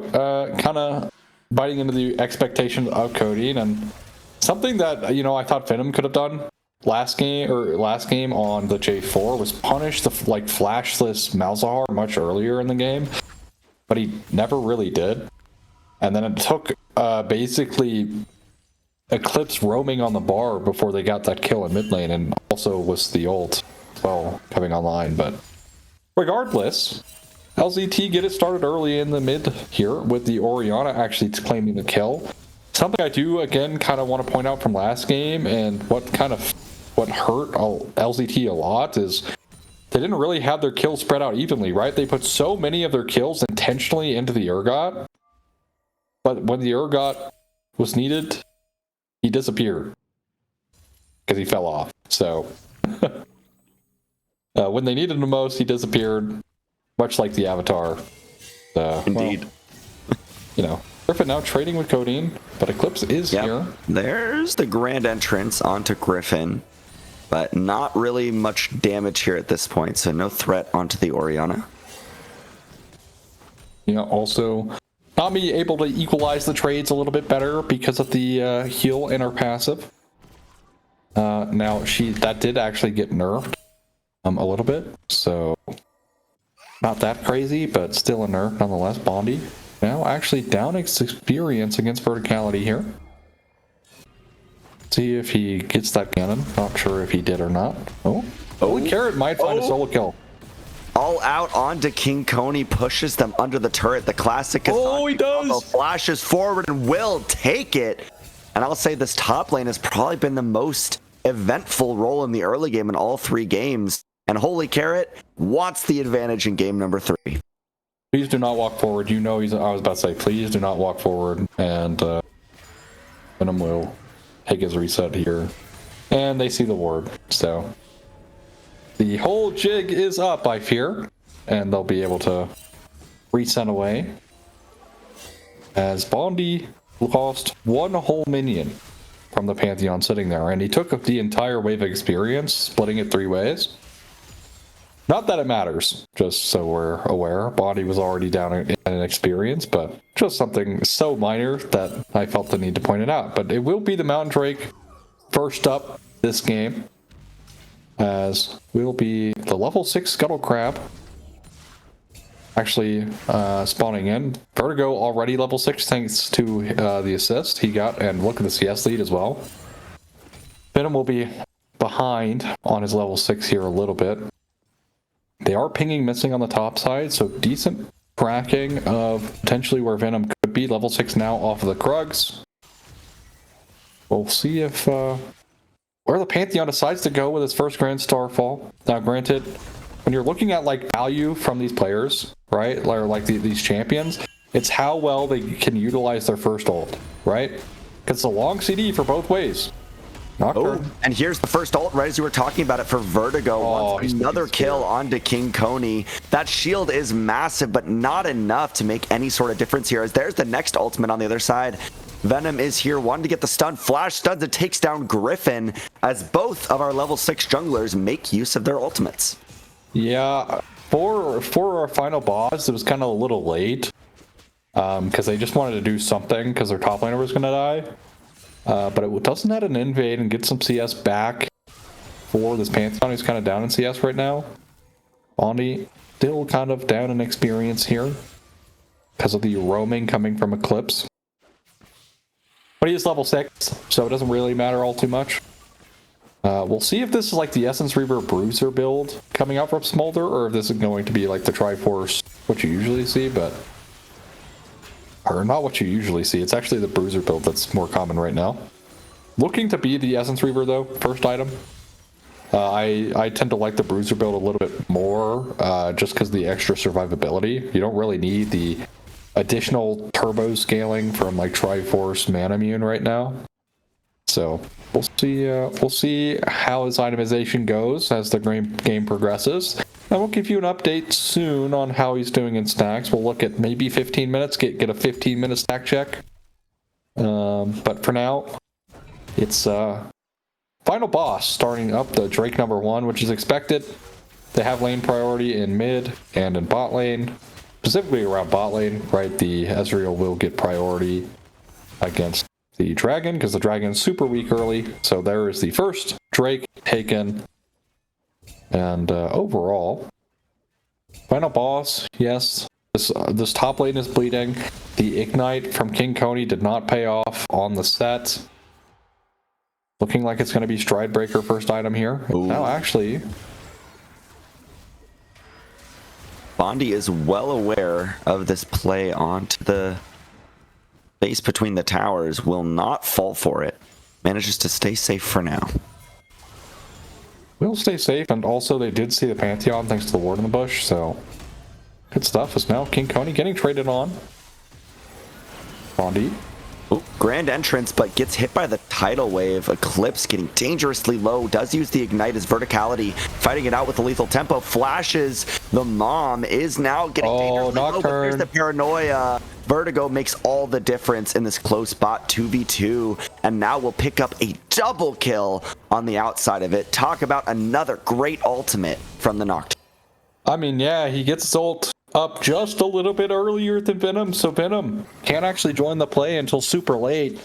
And actually, I don't want to highlight Vertigo coming in to clean up that play. I want to highlight Banjito. He hits 2 bubbles that are just so insane like he hits the one on the verticality, which is the more insane one, because it stops all damage going into Bondi, so it buys Bondi so much time and extra HP that it allows them to trade back really heavily into the Ezreal. Even if the Nocturne didn't come in, they win that. But Nocturne coming in just to get the double kill there. Nice little flare, but Banjito playing that one phenomenally there. And Bubble, really hard skill shot to land. A little less so against a Grand Entrancing Rakan, right? You can kind of preempt it, but... Oh, wow. Nice Actually flash forced from the Banjito. flash out. Yeah. Definitely Oh, a no. good Oh, catch my there poor for Smolder. Lips. But yeah, My poor Bondi Smolder, now he is definitely dead. in some He has trouble. flash. I mean, he's just dead. Yeah. The flash is the charm, but there's nowhere to go. As Nice bubble again, though. on the other side, yeah, there's a nice bubble taken down by Griffin. So they do trade 1-for-1 for now as Venom trying to walk it out. Actually, the charm lands onto Griffin, though, now taken down by Venom. So much burst damage as they do get one back, but Griffin sacrifices his life for the one kill. Oh, well, no flash here on verticality. Nocturne. Yeah, third nice paranoia. W. Gets the stun as well. Now on a rampage. Again, another nice bubble. Wow. Will be another double kill for Vertigo. Just slaying the Rift on this Nocturne. Nice pick for game number 3. Yeah, I mean, 5-0 and a 1 here, but like, let's take a look at this, right? Verticality does not have flash. Also uses the Arcane Shift right there. I didn't see it at first. I was like, man, surely Verticality just Arcane Shifts away here, but he actually uses it and fails it over the wall, in fact, which is really funny, but easy double kill here for Vertigo. As now, look, the Hexblade is done. He is so fed here. Of course, also with the Tiamat, so going to be farming even faster. Will be probably the Stride Breaker coming out second here for him. And while the Pantheon, yes, is 3-1, the Nocturne is 5-0, and while yes, you're kind of putting this this poor little baby dragon behind, you do pick up the kill on a Griffin, punishing his roam. 2-level lead here on the top this side, is brutal. I saw that, I was like, I'll mention that in a second, but yeah, pretty brutal. But like, it's not like the dragon is ever out of the game, right? Like, unless you guys are ending the game before, and we've seen these games go very long so far. They've not been clean games. They've been pretty messy. So, like, putting him behind early doesn't really matter all that much because he's just going to scale. Unless you can cleanly end the game, but now it's LZT with, honestly, a more scaling comp, getting ahead early. And, well, Nocturne going to be an absolute nightmare, no pun intended. In these upcoming fights, 25 seconds away to the Drake. Yeah, LZT definitely wanting to play for this next dragon. If you can get that stacking going, it just secures your scaling that much more in this game number 3, but definitely off to a great start. Yeah, Koney over the wall, looking for a creative angle here. Bondi might just be walking into disaster. The quickness into the battle dance will just catch the Smolder. No hope there. Kind of walked in blind. And that will be the bot laner for LZT taken down. This dragon should be the second one for final boss. I mean, I am so shocked Bondi decided to walk that way. Like, they knew, with how they were even posturing, they knew people were in that jungle. Like, I don't know why he decided to walk up. Like, he's completely cut off from his team, so no help is ever arriving. But yeah, it will be Drake number 2 going the way toward the final boss. Bondi with a bit of a mistake there. Does fall victim. Now, Holy Carrot is just going to go proxy, because why not? Why not? Actually, they're going to maybe look to contest this. They're going. Oh, there's the knockwave onto Venom. Just one shot from Vertigo. Bandito actually picking up the kill there. But they're fighting. They are getting the contest. They take down the enemy jungler.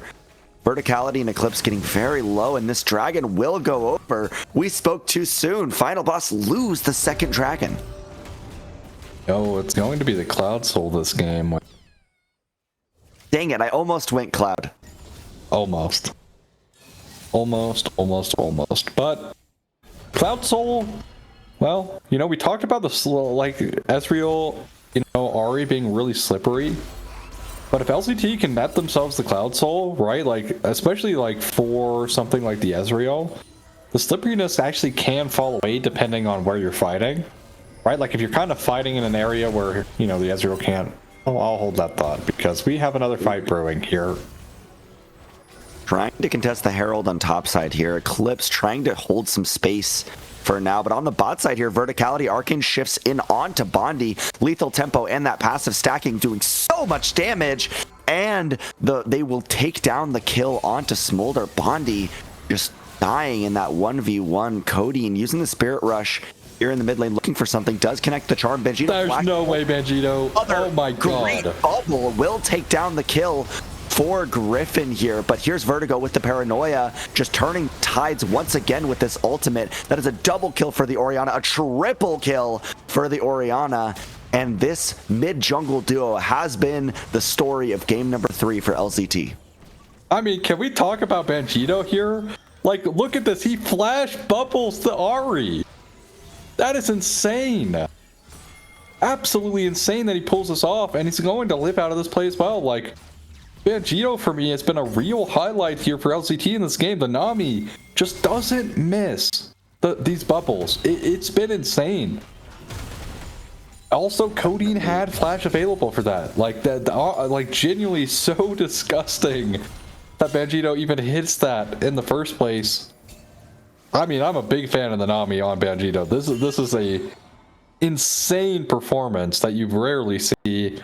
I made a joke about this on Thursday on cast about, there's been like a whole bunch of, Banjito doesn't have flash now. Here's so the charm. I think you caster cursed that one. he is a bit bad there. He is a bit will dead, go down. But the conversation, on Twitter about, should people be playing Enchanter supports or should they be playing Engage supports, right? Well, if you have your support hitting bubbles like that, does it really matter? Like, genuinely, like, Banjito's on an absolute rampage, of course, going down there, unfortunately, but... oh my god! There's the Knockwave combo. Actually manages to survive until Bondi picks it up for, I believe, their first kill of the game. But we said it's hard, not impossible, and there is an instance where the Knockwave definitely paid off there, and they get a kill onto Verticality. Oh, man. That is... I mean, genuinely, Vertigo and Griffin are playing out of their minds as well. And yeah, first kill for the Smolder feels great. We'll be the Bruiser build, like I mentioned. So we'll be the Shojin second and Endless Hunger third, if I remember correctly here. Well, we're going to see the Cassante. Yep, just into his whole team here onto King Koney, but actually getting a lot of damage down onto Holy Carrot, but King Koney will go down. And that is an amazing use of the all-out there over the wall, and nicely done there by Holy Carrot. I mean, yeah, literally brought him into his team. I didn't even see his teams there. I thought he was just going for the solo kill, but man, it's so funny how, like, every single time you see Cassante, now Griffin in danger here. Oh, nice sidestep. Nice sidestep for the charm. Will likely keep Griffin alive, but there's the grand entrance, but now just caught up in the shockwave. This Rakan will go down to this Orianna who's been dominating, but on the other side, Verticality died to Vertigo in the mid lane. And yeah, LCT are just running through this early game. Well, now more close to the mid game. Yeah, might as well just be the mid game. Like I said, Nocturne, absolute menace, uses the flash to follow the arcane shift from Verticality, who doesn't have flash. So again, punishing the bot lane here of final boss Coney Island. And they also even find the punish on the play on the bot side as well against Griffin. They get the kill onto Eclipse. So not only that, right, not only the play going towards Vertigo's way and getting the kill onto Verticality, Griffin lives, and they also pick up a kill on the people who engaged the play in the first place. Again, Banjito in the right place at the right time, gets the tidal wave off by the time needed for Griffin to survive. Is the third Drake of the game spawning in here. Holy carrots. And this should be a very dead Ahri here on the bot side. No Spirit Rush. It's coming up in just a few seconds here, but it will just be Griffin with another kill. Now unstoppable on the Orianna. And I think it's crazy. The one kind of like advantage or you know, shining light for Final Boss is that the Smolder's behind. But like you said, it's Smolder. Like, he's still going to be so... Oh, no. Later in the game. We're going... Oh, no, we're going Uncle Sante. Oh, no. Trying to kill the brick wall here in the top lane. But I don't think you'll have much luck with that, as the next dragon will go over to LZT, now 2 under their belt. Again, granted, that play doesn't really cost them anything. It costs Grand Starfall and you know, the Quickening, which does hurt a little bit, right? They won't be able to use that for pick potential here, but at the very least, they do at least look for something. It just doesn't go their way because Holy Carrot is just respectful for it. Oh my god. Tidal Wave, Shockwave, get the Paranoia in there. The Shockwave actually didn't connect there, but still will be Codeine going down. No Spirit Rush, no Flash. Actually, excuse me, did use the Flash. But either way, great pick under the tier 2 tower there for LZT. They are keeping this momentum going.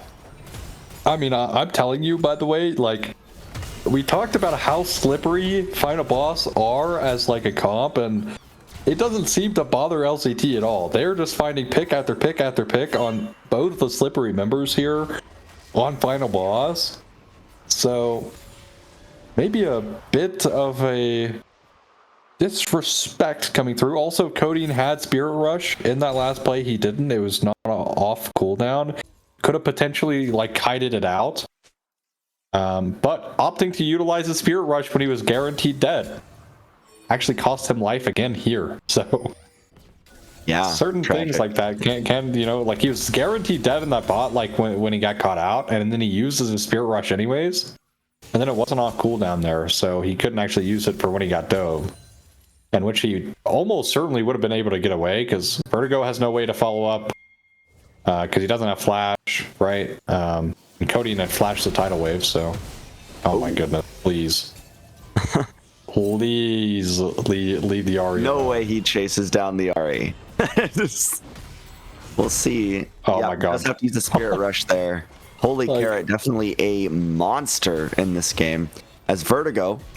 chasing down now, trying to get some pressure. Here's the Paranoia. 1v1ing the top laner. Koney. Yeah, trying to 1v1 this top laner. Actually a level ahead. But there's Griffin just one-shotting what's left of King Koney's health bar.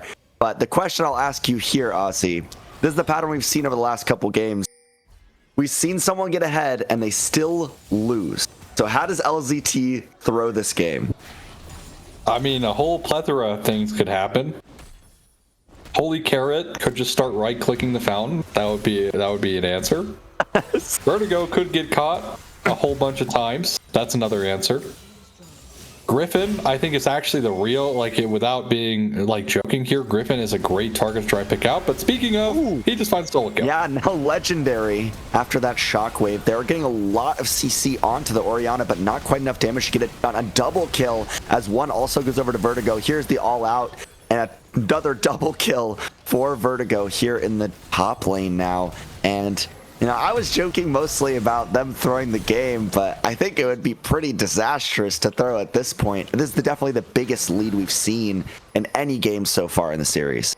Yeah, I mean, in terms of, like, scratch the gold lead, in terms of, like, actually sheer dominance in plays, 100%. The map control is literally all theirs. Of course, objective bounties are present in this game, but I mean, yeah, like Griffin is just so far ahead. Cody and I, like, genuinely struggling on the Ahri this game is very surprising. But Baron over to LZT. And of course, LZT simply just not caring about the difficulty of chasing down an Ahri or an Ezreal the entire game. Has been pretty interesting. Endless Hunger completed here for the Ezreal. This is the strongest Ezreal is going to be for a long time. So if they're going to turn it around, which is looking nigh impossible, now would be a great time. Ahri also working towards a Rabadon's, I think, is borderline criminal this game. Like, you are down so much gold, and well, Vertigo. Yeah, engaging with the Paranoia, also a Guardian Angel now. Vertigo can kind of just do whatever he wants here on the Nocturne. Is just pushing the advantage forward. That's already one down for Final Boss. and it looks like LZT do not want to slow down. They still have plenty of tools, they still have plenty of pressure, they have plenty of life left in them in this game, and they want to use it. They're pushing into the base with the Baron, and is this the end? I mean, they have Baron. Wave clear's not great here for final boss, especially in the Baron. But I don't think they're going to end, because they're definitely at least pressuring it, but I don't necessarily see them ending. Mana here for Vertigo is pretty low. But Paranoia, maybe 10 seconds away here. Yeah, there it is. Are walking forward. There they go. Yep, there's the shockwave. Oh my god, so much damage. King Koney going down, Verticality going down. That's already 2 as Smolder hits that stack marker as well. And yeah, this should be the end of the game here. Definitely the fastest and most dominant so far. Using the ultimate in base is Venom. But this should be the Nexus going down, trying to get some more kills. And LZT striking back in game number 3 with dominant. Nicely done. I'm pretty sure they could have just not had Smolder connect to the game and still win, by the way. With how it went. I mean, just a dominant showcase there from LZT. I'm so shocked. I am genuinely so shocked, by the way. We went from game 1, pretty close, LZT come back. Game 2, LZT throw the game because Elder. They just simply choose Elder over defending their Nexus. Game 3, they just decide, oh, and also their comp is super weird. And then game 3, they're like, we pick real comp, we hard stop, we end game at 26 minutes. That is the team LZT should be, and that's what teams should be afraid of going into playoff or like moving into playoffs here. Series isn't over, but if Final Boss have to play against a LZT that looks like that for the rest of the series, they have the hardest task imaginable to move on in this playoffs, because that was a disgusting level of performance from everyone, maybe besides Bondi on the side. Yeah, of Bondi LZT. Having a little bit of a rough one, but Hey, the rest that's of okay. everyone That's okay. everyone else was good. I mean, MVP for me has to be Banjido. I cannot imagine landing that many Nami bubbles, being so instrumental. Like, being a genuine engage tool for your team as Nami, flash bubbling an Ari who has flash up and landing it. Genuinely some insane stuff. I think in reality, you're looking at genuine impact this game. Vertigo, I think, is probably clear-cut MVP. But I'm just biased because the Nami performance genuinely was probably one of the best Nami performances I've seen in a long time. It was very good, very fun to watch, and I think Banjido will also be my MVP, so we're agreeing so far. I love to give support some love, and yeah, like you said, I was not missing any engage supports in this game. We got the engage, we got the enchanter, we got everything that we could possibly want from this Nami in game number 3. And yeah, just complete dominance. I think if they continue to choose real champions in game 4, it should be a pretty easy end to our series here. But I don't want to get too ahead of myself. We totally could go to game number 5. Final Boss could have something fun planned for us. But we'll have to see what happens on the other side of the break. Thank you.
All right, quick break once again as we're back into Champion Select. And it looks like LZT are on the red side this time, so we've been flip-flopping each time. This is now game number 4. If LZT win, they will be taking the series, and if Final Boss strike back, then we could go to a game number 5. How you feeling, Ozzy? I'm feeling great. LCT, if they can perform like they did last game, we're going to be out of here in 30 minutes. Now, True. that being said, Final Boss, Koney Island, do have some tricks up their sleeves. We saw it in game 1 where they got ahead and unfortunately just couldn't convert. In fact, you know, if maybe verticality didn't get picked as often as he did on the Mel, right? Like at really important times, mind you, we could be looking at a 2-1 Final Boss Koney Island here, right? Like that could be a really serious conversation to have. Of course, you could also talk about LZT if they don't just decide to give up their Nexus for Elder. Like we could be looking at a 3-0 as well, right? So plenty of things that could have changed earlier on in the series, but it definitely seems like LZT at the very least are for sure locked in now after that last game, and definitely have the momentum coming in. Final Boss Koney Island, of course, need to play around that fact and try and find some lane dominance here. You know, what has been missing in the top side? Well, Koney did try to go for that, you know, he like fight in the top, like fighter in the top lane, get your ignite, try and win the early game, and then it failed. You get solo killed. So then you get ganked by Nocturne, and then your lane is completely gone, and you're completely just out of the game because you're playing set. So, but you look at Final Boss Koney Island's game 1, right? The Camille was actually pretty ahead. Unfortunately, it just didn't really get to get transferred all that well out of the lane. But it generated a huge lead, and it's actually going to be the Lulu first pick, which means to me we're looking at probably Lulu Yunara here for Final Boss Koney Island. Could be taken away by LCT here. Or will it in fact be the Aphelios, which is the matchup into Yunara a lot of the times, but granted they already picked Thresh, so that's off the table. So would have to be a different support. No Aphelios Lulu either, so we'll see what they opt for here. On the side of LCT, you also don't necessarily need to pick your AD carry right now, can save it for later, but they're going to just go Jinx. Commit the Jinx Lulu as well, which can kind of be annoying. But I do think, you know, something that's really funny, I mentioned this. So I was watching some finals, and it went to game 5, and basically, eventually, IBSG drafting is inevitable because of Fearless, right? Like, you're always going to find, like, the Jinxes coming out in the later Fearlesses. You're always going to see Kog'Maw, Lulu coming through, you know, the late Fearless, and also the Kindred. I mean, I like this look from Final Boss Koney Island. Now we'll see if LZT, because the last time I did watch Jinx, it was an M100 game, I think. And it did not do too hot because it was solo carry Jinx. Literally, that's it. Like, they put all their eggs into the Jinx basket, and it just lost because the Jinx couldn't get any kills. So, will be the Rek'Sai coming through for LZT. Could be flexible, of course. We have seen Rek'Sai top in the past. Could still be Rek'Sai jungle here into the Kindred.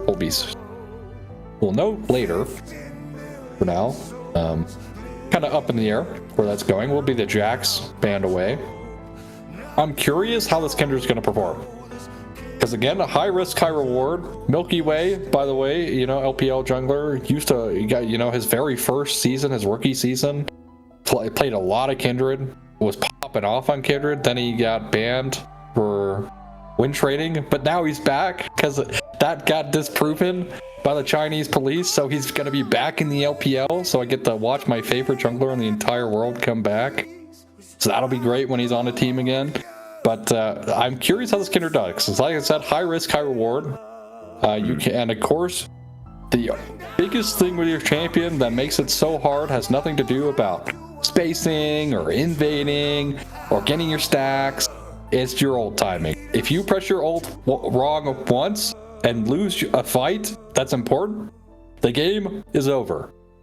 So yeah, that's the choice you have to consider when, you know, you pick Kindred is how well can you use your ult. Of course, it's M600, so I won't question that. Like, should be good enough at knowing when and when not to ult. But again, still high risk, high reward. You need to get your stacks to be a good champion. You need to like put a lot of like jungle pressure. If you have jungle pressure into you, that's kind of bad, right? You want to kind of be left on your own and actually be the one doing the invading, pressuring the enemy jungler. But if you don't have priority lanes, well, that could be suddenly an issue. So we'll see how they draft. As it will be the Xerath coming through, and I think Xerath definitely in a bit of a stronger point of his lifetime in League of Legends. I don't think he's like a great early Fearless champion, because you still have to worry about things like, well, unironically, Nocturne last game, right? Like anything that can very easily get on top of you is kind of an issue for him, and I think side laning can be a bit of an issue. So like things like Ahri can kind of punish you in the side lane later. But this game, a lot of those things are taken away. So, but the Nefiri, well, that can punish you. Yeah, Nefiri definitely can get on top of you very, very easily here if you get to the point and click range. But can be a winning lane depending. I'm assuming it's going top here, but it could go into the Xerath. It depends on your preference there. But we'll see what the other solo laner he will be. And like you said, they do want winning lanes for the Kindred to be able to do what they want around the map and be able to pressure properly. And a Fiora is definitely an interesting blind pick, assuming the Rek'Sai might be jungle here. But definitely something that Final Boss are comfortable with. Lots of games on the Fiora this season. So that is as winning of a lane as you can get if you get a good matchup. This is pointing to the fact that this Kog'Maw is going to go the Dusk and Dawn build. PTA Dusk and Dawn has been really rising in popularity as a Kog'Maw, and well, you have a lot of AD on your team. Just slam the Malphite. What could possibly go wrong? And also, they can't stop themselves. Like, nothing can really kind of prevent Malphite from doing anything he wants to do. Granted, not a lot of champions can do that in general. His ult is unstoppable. It's called Unstoppable Force for a reason. But it might be really difficult here, right? Because your Kog'Maw is kind of your carry damage. Now, of course, if they ult in, right, you can utilize the Kindred ultimate to keep them alive for longer. You have Lulu, which is so annoying. But I do fear that this Malphite might be a bit too hard for their comp to deal with in the late game overall. If this Kog'Maw is disrupted, because again, Kog'Maw is going to be kind of the one who is killing this Malphite. Fiora can do it eventually. Kind of depends on levels because of vital procs. But for a while, she's not going to be able to. And also, this could just be Rek'Sai top into the Fiora, which I would really hope it's not, because you're going to get parried every time you try to W her. So please, God, don't. I mean, the Malphite is okay into the Fiora, like you said. You know, once Fiora gets items, it's a little hard. But putting the Malphite top isn't the best idea either, because I think you want to be able to use that Unstoppable Force to punish the Kog'Maw later on. So it kind of depends on exactly what they want to do here, and we'll find out which role is which as soon as we can. But either way, do you have a Dragon Soul you'd like to predict this game? Dragon Soul. Cloud Soul last game, Hextech the previous ones. Ooh, this game is for sure going to be Chemtech. 2 enchanters, we have Kog'Maw, we have Kindred. Why not? This game, put the Chemtech in. I'm here for it. I'll say we got the Mountain on R5. I'll say Mountain Soul. I want to see a very tanky rock in the top side there. So we'll see which one it ends up being. But who do you have taking this game number 4? Okay, so here's where I'm at. If LCT can get positioning, I think dealing with Xerath this game is really difficult. If Xerath can group. In the side lane, he basically has to go against Fiora permanently, because if he's against the Fury, he's dead. He is just dead. Unless he's under tower all game, which loses the wave clear portion of your champion, right? So, I think, in general, you have to put your Xerath into the... Actually, I think that's probably ideal for you, right? Like, if this is Malphite top, or assuming it's Malphite top, you put the Nefiri into the Malphite. Nefiri is never killing Malphite, probably. barring crazy mistakes happening. And you have Xerath to just wait clear into Fiora forever. He's happy to just sit under tower. You don't need him to be out from under tower. You do need to worry about Fiora Kindred diving the Xerath when he has ult, or when Kindred has ult, because if Kindred has ult, well, Lamb's Respite will keep them alive, and the Xerath will probably die. So, that is a worry here, I think. And I think this Jinx Milio could provide a lot of issues. Something that's hard for final bosses. They don't really have a great fight starter to really get things going off. They have very low CC. In fact, their only hard CC is either a parry, right, which is coming through from Malphite Ultimate, or Xerath, or Milio Q, or Rek'Sai knockup. Or I guess technically you could get rooted and parry it, but from Jinx traps. That's their only CC, or Polymorph, or Wild Growth, right? So That's it. That is it. So if you can't win fights from just pure damage and then having the enemy team come into you, how are you going to get on the Jinx? Your best answer is the Nafiri. And, well, there's Milio there. There's a Rek'Sai who can just sit on the Jinx the whole game, because you don't need the Rek'Sai to actually go in this game. So, it could be a bit difficult here for final boss Koney Island, because again, very low CC comp. I also think something that kind of hurts them a little bit is Kindred usually wants to pair with like an engage support, or at least like a facilitator mid lane, so Kindred can actually be the carry, and you have some kind of CC to set up for the Kindred. Well, this game, again, not present. So we'll see how it turns out for final boss Koney Island. Of course, we have to consider Polymorph being one of the most annoying abilities in the entire game. Point and click CC is really annoying for melee champs a lot of the time. Of course, if Blulu is ever getting in range of Jinx, Milio, Xerath this game, something has gone very drastically wrong. For that to happen. To polymorph them, but polymorphing the Rek'Sai might actually be a struggle here for LZT to worry about. So I think I'm going to give the edge towards LZT, just because, again, they do have that way of starting fights. They also have great counter engage, right? They can actually be the passive ones, because you look at final boss Koney Island, right?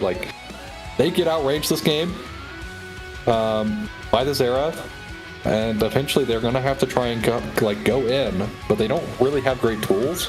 So you can kind of just pick the counter engage, right? And if Fury's going to look for an angle on your Jinx, you just counter engage off of that, and GG is kind of where I'm for LZT.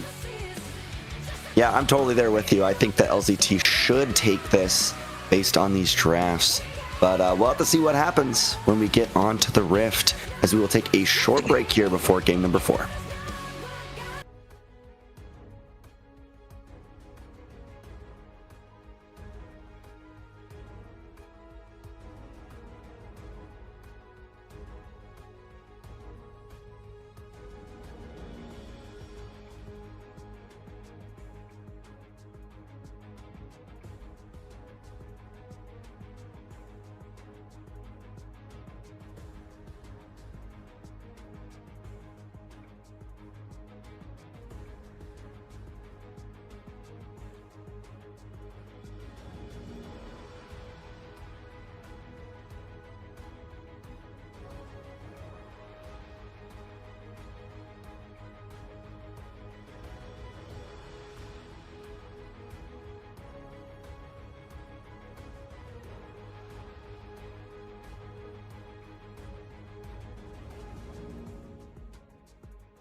right, the fourth and potentially final game for this series in the best of 5.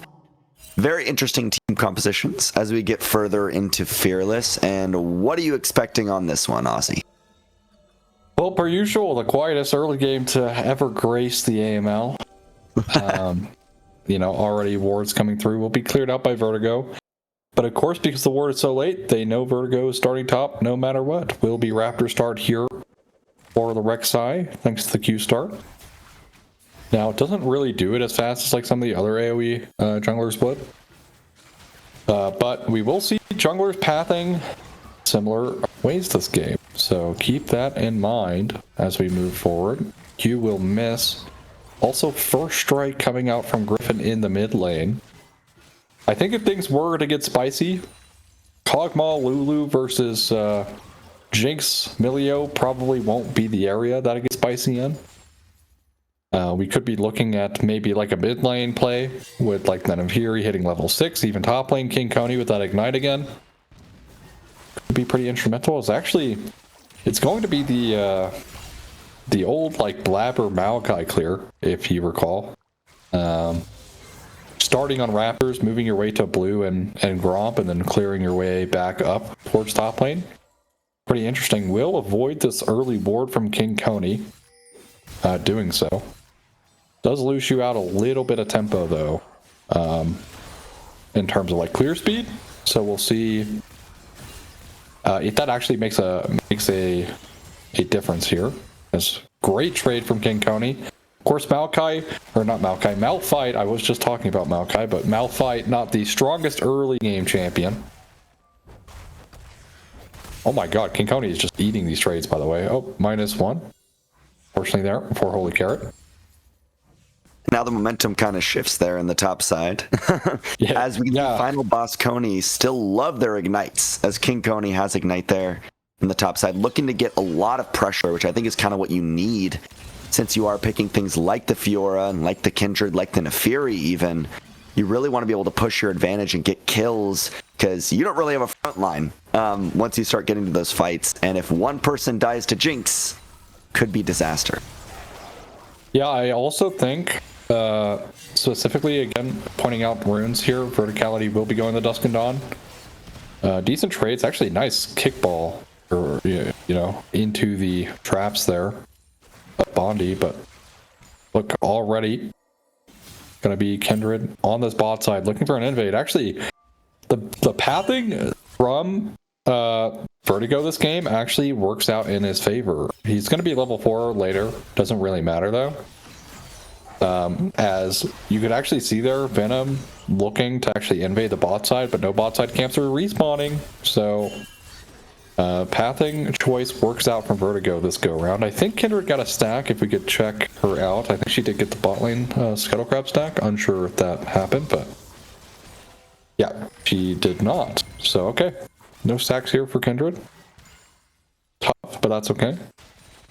Regardless, final boss Koney Island. Still not in a bad position. Already started to win out in CS and top and mid. Which is where you want to be, especially as Fiora. Fiora definitely going to be a menace in the side lane later. Like I said, I think best choice here for LZT would actually be putting the Malphite into the Nefiri intentionally, and just having your Xerath just wave clear. As Gank coming into the bot side, won't find anything thanks to the slow actually from Kog'Maw there. Very close.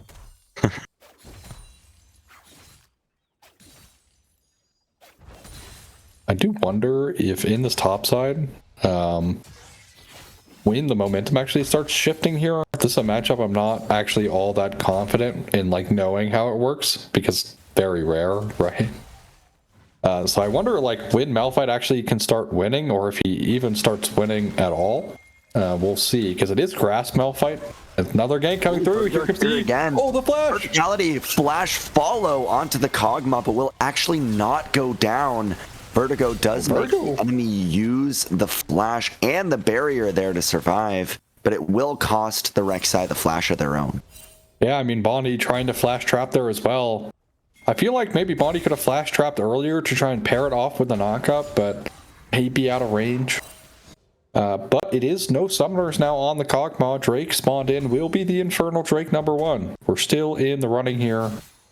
Final or Boss Kitty. I'm gonna keep calling you Final Boss, just as an FYI. Too many bosses, alright? Top lane mark here for Kindred now. So we will see her try to walk towards it, Nefiri also walking her way up top. Even the Lulu, they have sent the Lulu for this mark. They want this stack so bad. They will be getting this mark. It's not even close. So,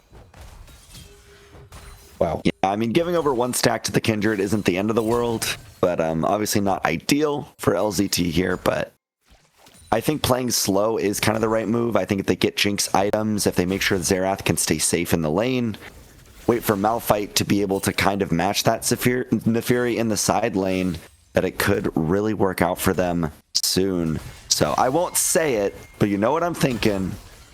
We all know I said it. That's true. Fine. That's true. But I will mention, right, like, specifically for LZT, them playing a little bit slower actually works out, right? Because the Nefiri does tend to fall off. So if the Nefiri's not popping off, right, your Kindred is not popping off, right? Because she gets very limited stacks from jungle camps, because she has to constantly be invading for those. And a lot of the time, she's not going to be able to keep invading. I think LZT are in a much better position when the game is going slow and methodical like this. Speaking of, they're actually going to net themselves the first Drake here, which kind of the price for them sending so much tempo up top lane for that shuttle or like bark. So they'll lose out on the dragon, which is a great thing for LZT, because say for instance, right, Codeine starts to pop off in the mid game as this Nefiri, you just bought yourself an extra 5 minutes, right? So anytime you can get an early Drake as a scaling comp like this, it always pays off. But again, we'll see if that comes to fruition here, as Bondi kind of training a little bit. It will be the Hex Optics first item here for the Jinx as well, which has also been the item tech 10-2. Talked about it a little bit with Ashe. Same thing for the Jinx. Even been seeing Zaya's hold Hex Optics in some games. So item is for sure pretty good. Underutilized is what I would call it a while ago, but now it's really picking up popularity. Like I said, Dusk and Dawn first item here for verticality. Very low AP coming in across the board from Final Boss, so definitely needed this game. But it does lose out when you are playing the Dusk and Dawn. You do lose out on some of the more DPS because you do tech into more of the AP. But with Lulu, I guess it doesn't really matter that much because you can Whimsy the Kog'Maw if need be, if you don't need to polymorph someone. So we'll see how that turns out here. Yeah, I mean, the thing about the Lulu here with multiple on-hit carries is, you know, the on-hit support items do so well, and just that attack speed boost from the W is so valuable with comps like these. You almost see the Kindred comp more commonly with the Milio, funny enough, just because the attack range boost as well. But the Lulu doing a very similar job there does set up Final Boss for a very nice mid game if they're able to play for it. But you really want to get your Nefiri online. You want to get your Fiora winning those side lanes. And so far, they haven't been able to build any pressure for themselves. Yeah, but Fiora going even, also having Cole, right? She will get a bit of a gold lead here once the Cole's finished. So that's nice, at the very least. But I will also say this Malphite is going to be so hard for the Kindred and the Nefiri to deal with, because look at his items right now. This Malphite is going to be a immovable object for sure against any AD damage. As Codeine utilizing the W there, but won't really find too much of a trade in the mid lane outside of that. And Griffin will just go ahead and wait for the wave to come in, clear it, and take a reset is what I imagine is happening for him. Is get the wave, reset, might play one more wave here, Yeah, looking like it's going to be one more wave. Actually, opting to Q for the Nefiri will actually get the first strike proc though. And the mana there. So should be able to clean up this wave and take a reset before the strike. Might be waiting for this next item. Of course, mana cheating on Xerath is really easy because of your passive. But it's actually going to be the reset here coming through from both mid laners. As Eclipse picked up for the Nefiri, so this is going to be a huge spike. And Luden's coming through, so both mid laners with first item on lock. Yeah, and actually, Vertigo going onto the mid lane here. Koney not under too much threat right now, but does take a little bit of a chunk before they get to this dragon pressure skirmish here. But Kindred actually on the invade right now. Should meet Vertigo very soon, but no kills garnered. Vertigo wants to get onto Koney. Nice flashes, but nice response there. But here is the ultimate from Xerath, and there's first blood. Finally, 11 minutes and 30 seconds into game number 4 here, but it will go over to Vertigo. Yeah, I mean, definitely not a bad pick up. Will match. Also, it's going to be the Rek'Sai getting a bit of an invade for herself, which is atypical. Like I said, Kindred working best when she's doing the invading. This go does have the Kraken unlocked. So some spikes coming through for final boss Koney Island. So it's not horrible, right? Definitely not horrible. I think you're looking right, like the Kindred kind of even in CS does hurt a little bit. Rek'Sai actually, if you look they're accidentally taking the tunnel instead of hitting the chicken. Very funny. I saw that. But does take out the chickens, so the mark is gone. So it's still a 1-stack Kindred here, 12 minutes in. Of course, Kindred gets stacks much less in competitive than she does in solo queue. So that is not crazy. Looking at this Jinx damage, right? The Hex Optics doing so much work there. And of course, not only with the Hex Optics do you get bonus damage from extra range, right? You get extra range when you get a kill. And pairing with Jinx's reset mechanic, well, that might be really difficult, but they are bringing down their Malphite. They're losing a lot in top for this. Will be the Hex Tech here. Going their way. Yeah, but second dragon secured is so good for LZT. As you mentioned, it is going to be so much assurance for their scaling composition. And yeah, it will be the Ocean Soul, so I'm sadly wrong there. And I can't remember, you said Chemtech, right? So we're both wrong there. I did. But we'll have more chances in the next coming weeks. Oh, I mean, well, we might even have more chances if FBKI can win this game. True. They're not done with it yet, of course.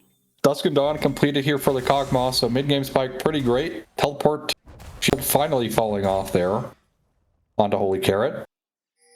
We'll be the Hydra picked up here from King Koney to sustain himself, but it's a Frozen Heart already finished here. Holy Carrot, yeah. Eclipse almost actually gets trapped there, just barely able to walk out of it in time thanks to the tier 2 boots. Now, I will say, Koney falling early does hurt, but it still doesn't really hurt in the way of like Nefiri's ability to kill like Xerath. As now, Holy Carrot is just bonking King Koney in these trades. Yeah, definitely a rough one for the Fiora at this point. You kind of had to pressure early and get a guaranteed advantage.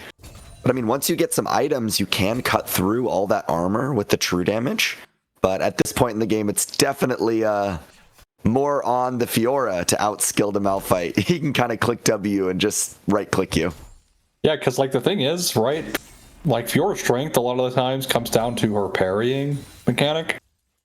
Well, if you're not parrying CC, you don't get the stun. And yes, you do get the attack speed slow, which is really annoying for a lot of champions. But with Malphite, if he just waits for your parry and then attack speed slows you in return with his E, right, what do you do? But so far, we're actually seeing King Koney kind of adapting to these trades and actually really starting to trade very well. Like, look, he's already back to full HP and starting to chip away at the Malphite ever so surely there. And denying any trade potential of himself. So this is really good play from King Koney as the QCD getting very short now for him. Yeah, the same could not be said for this Nefiri trying to trade correctly. Definitely getting blasted by the Qs by Griffin in the mid lane. Had to actually just use the teleport to get back to lane, as Griffin will do the same in response. Next Dragon's up in just over 2 minutes here, but here's Vertigo onto King Koney. Oh, nice flash. They use the Unstoppable Force, but nice flash to get out. And that top lane gank will not result in much, as Bondi, now fighting in the bot side, will be polymorphed, has to use a flash themselves, but stays alive for now, doing a lot of damage. Relax. Yo! Here's the assistance remotely from Griffin, trying to get some more damage as Venom getting dangerously low. Manages to stay alive, but nice use of the right of the arcane there from Griffin to help out the team. I was like, yo, chill, man. They were doing so much damage over the wall. But no flash on Bondi could be dangerous, for sure. Of course, reset forced out from Kindred, so that does suck a little bit. But LZT's bot lane survives. That is kind of the danger showing face and topside if you are Vertigo. Your carry is not Malphite, so if you do show up top lane, it could be very, very, very dangerous. Well, more trading coming through from Koney very well, so or Malphite struggling. Also, the Vital RNG really hasn't been in his favor in the last couple seconds there, so he'll be forced to reset. Does have his teleport up right now, so he's going to teleport right back top. 50 seconds. They step forward. They don't know that the Kindred is waiting just on the other side, as Verticality will slay Bondi without the flash. Nice moves there from Venom with the lane gank. Yeah, I mean, good lane gank. Like, when they're shoved up under tower for so long, is now looking, does have the ultimate. Just need to be mindful. Wild Growth about to come back. Definitely fishing, but yeah, won't find anything. Great re-gank there in the bot side, but specifically, I'm really shocked that they didn't plan on this. Like, they have had no backstopping here. Vertigo's not going on that, but I'm really shocked that they just didn't respect the re-gank, right? Like, oh my god, surely Vertigo's not about to... Oh my... Nice. Wow, they might actually try to dive, like, Verticality now. This actually is a very real threat, where he's stuck, but they don't have a wave for so long. No, but it actually cancels Drake, so this is sole point in favor of LCT. Yeah, and that's such an early soul point to get just at 18 minutes here, assuming they're able to claim it. Yeah, Kindred going for the invade. Sadly, the mark spawned on the other side of the map, so not even able to get a mark in trade there for this also important objective. And yeah, there's the Ocean Dragon over for them. Soul point could mean a 23-minute soul for LZT if they're able to claim it. Oh, well, Holy Carrot is... I think Venom was just going for the tower plate. They might think of a dive with Lamb's Respite, though. But they do have a lot of damage for it. But look, Verticality. Yep, Here he is. Has flash. Does have both sums, so is able to flash away for now. Polymorph is good. Vertigo getting low, has to use the flash themselves. But there's the Fury on the other side. Interrupted. Very nice knockup. Here's the Wild Growth, trying to keep the fight going. But no one falls, even after Codine's great flank angle. Carrot needs to be careful here. Might even be forced to just ult away. They're going to lose first tower, almost certainly. Holy Carrot might even choose to die for this tower. Oh, nice. Actually, King Cody's dead. Oh, Lamb's Respite. Ooh, saved by the Kindred ulti. But the tower will not go down either. Nice moves there from Carrot. Yeah, I think... I mean, really well played. So it's first tower, actually, for LCT. Now King Koney in danger. Ooh, the Rights of the Arcane coming in for more aerial support here as Holy Carrot. Ooh, getting very close. King Koney actually will take down the kill, but will go down to Vertigo right after. But here's Griffin getting pounced on by the Nefiri here under tower. Is so good at getting onto these carries, but unable to actually complete the job as Griffin gets away. I mean, Holy Carrot really had no reason to flash there. Like, King Koney had no flash. He was for sure dead. But Holy Carrot greed so hard. And ends up trading 1-for-1 there. It's not really worth. Top lane tier 1 will go down, but close game here in game number 4. You know, where we're looking at the gold lead. It's about 3,000 here for LZT. They definitely have the objective lead. Soul Point already acquired, which is a lot of breathing room for this Jinx, who's actually up in gold, right? Up in gold here because of the first tower take. Every tier 1 is down on the side of, final boss, so a lot of global gold going the way towards LZT. That's missing from full final boss. They will start to chip away at these towers. Now that the lane phases are breaking down, we're going into the more side laning things. But it's Holy Carrot hitting a dance in top lane, saying you will lose, or whatever Malphite says. Rock noises, I'm sure. That's the spirit. Trying to get a lot of ego onto the enemies, a lot of aura there, as they are waiting for the top lane wave. But yeah, I mean, even when that gold graph was up a second ago, we saw that Griffin is up a decent amount with those assists, with the slight farm lead there, was up in gold onto Codeine, which just sets such a good signal getting into this mid game here for LCT. Yeah, Vertigo now is being Venom. Oh, just gets the knock-up. Wild Growth's here with Lamb's Respite as well, so Venom stays alive for now. But there's the ultimate from Rek'Sai as well, taking down the kill. Just a little too far forward. The last shot of the Rites of the Arcane almost takes Eclipse down as well at the end of that fight. But that is just a 1-for-0 for LZT, and this is definitely looking good for their comp. I am so confused what Venom is doing there. I don't know this world. Now, Vert Kelly in danger, no flash. Yeah, no flash, does have the barrier, but it doesn't mean much, as Vertigo will take another 4-0 on the Rek'Sai in the jungle. Ooh, Codeine finds Griffin. Yeah, could look for Griffin here. The last dive wasn't successful, but we'll see if this one can be. Dodges the aggro momentarily, but Griffin will not go down. Yeah, we'll be able to live there. Well-timed E. It's kind of hard sometimes, because of course Nefiri dogs can get in the way, but if you time it well enough, you'll stun the Nefiri. So well played. Keeps himself alive, doesn't panic as well. Teleport from Codeine. They were looking actually for, I think, Vertigo, who reset there, so no play to be found. But of course, now we're getting the Malphite versus the Nefiri. Which is exactly what I want to see. I don't want to watch this Malphite be put into the Fiora anymore, because you don't want the Fiora to touch the tower. Malphite will allow her to just keep chipping away at towers, because you can't really do anything to her anymore, as we have been seeing. Oh my goodness, nice zap there from our Jinx. The poke is brutal. Yeah, do quite a bit of damage, but it's Sol. Everyone's showing up here.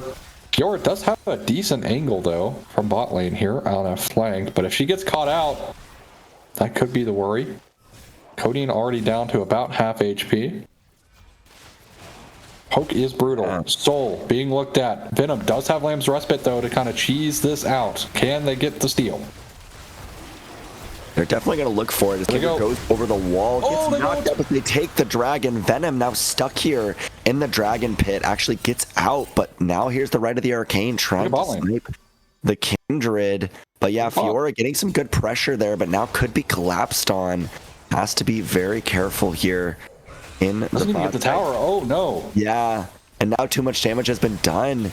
Should just be disaster here for the Fiora as Vertigo picks up another one, and they get the early Dragon Soul. Nice job. Yeah, I mean, really well played. Super early smite from Venom. Well, maybe thought LCT would panic, but now final boss in a really bad position here. Soul going the way towards LCT.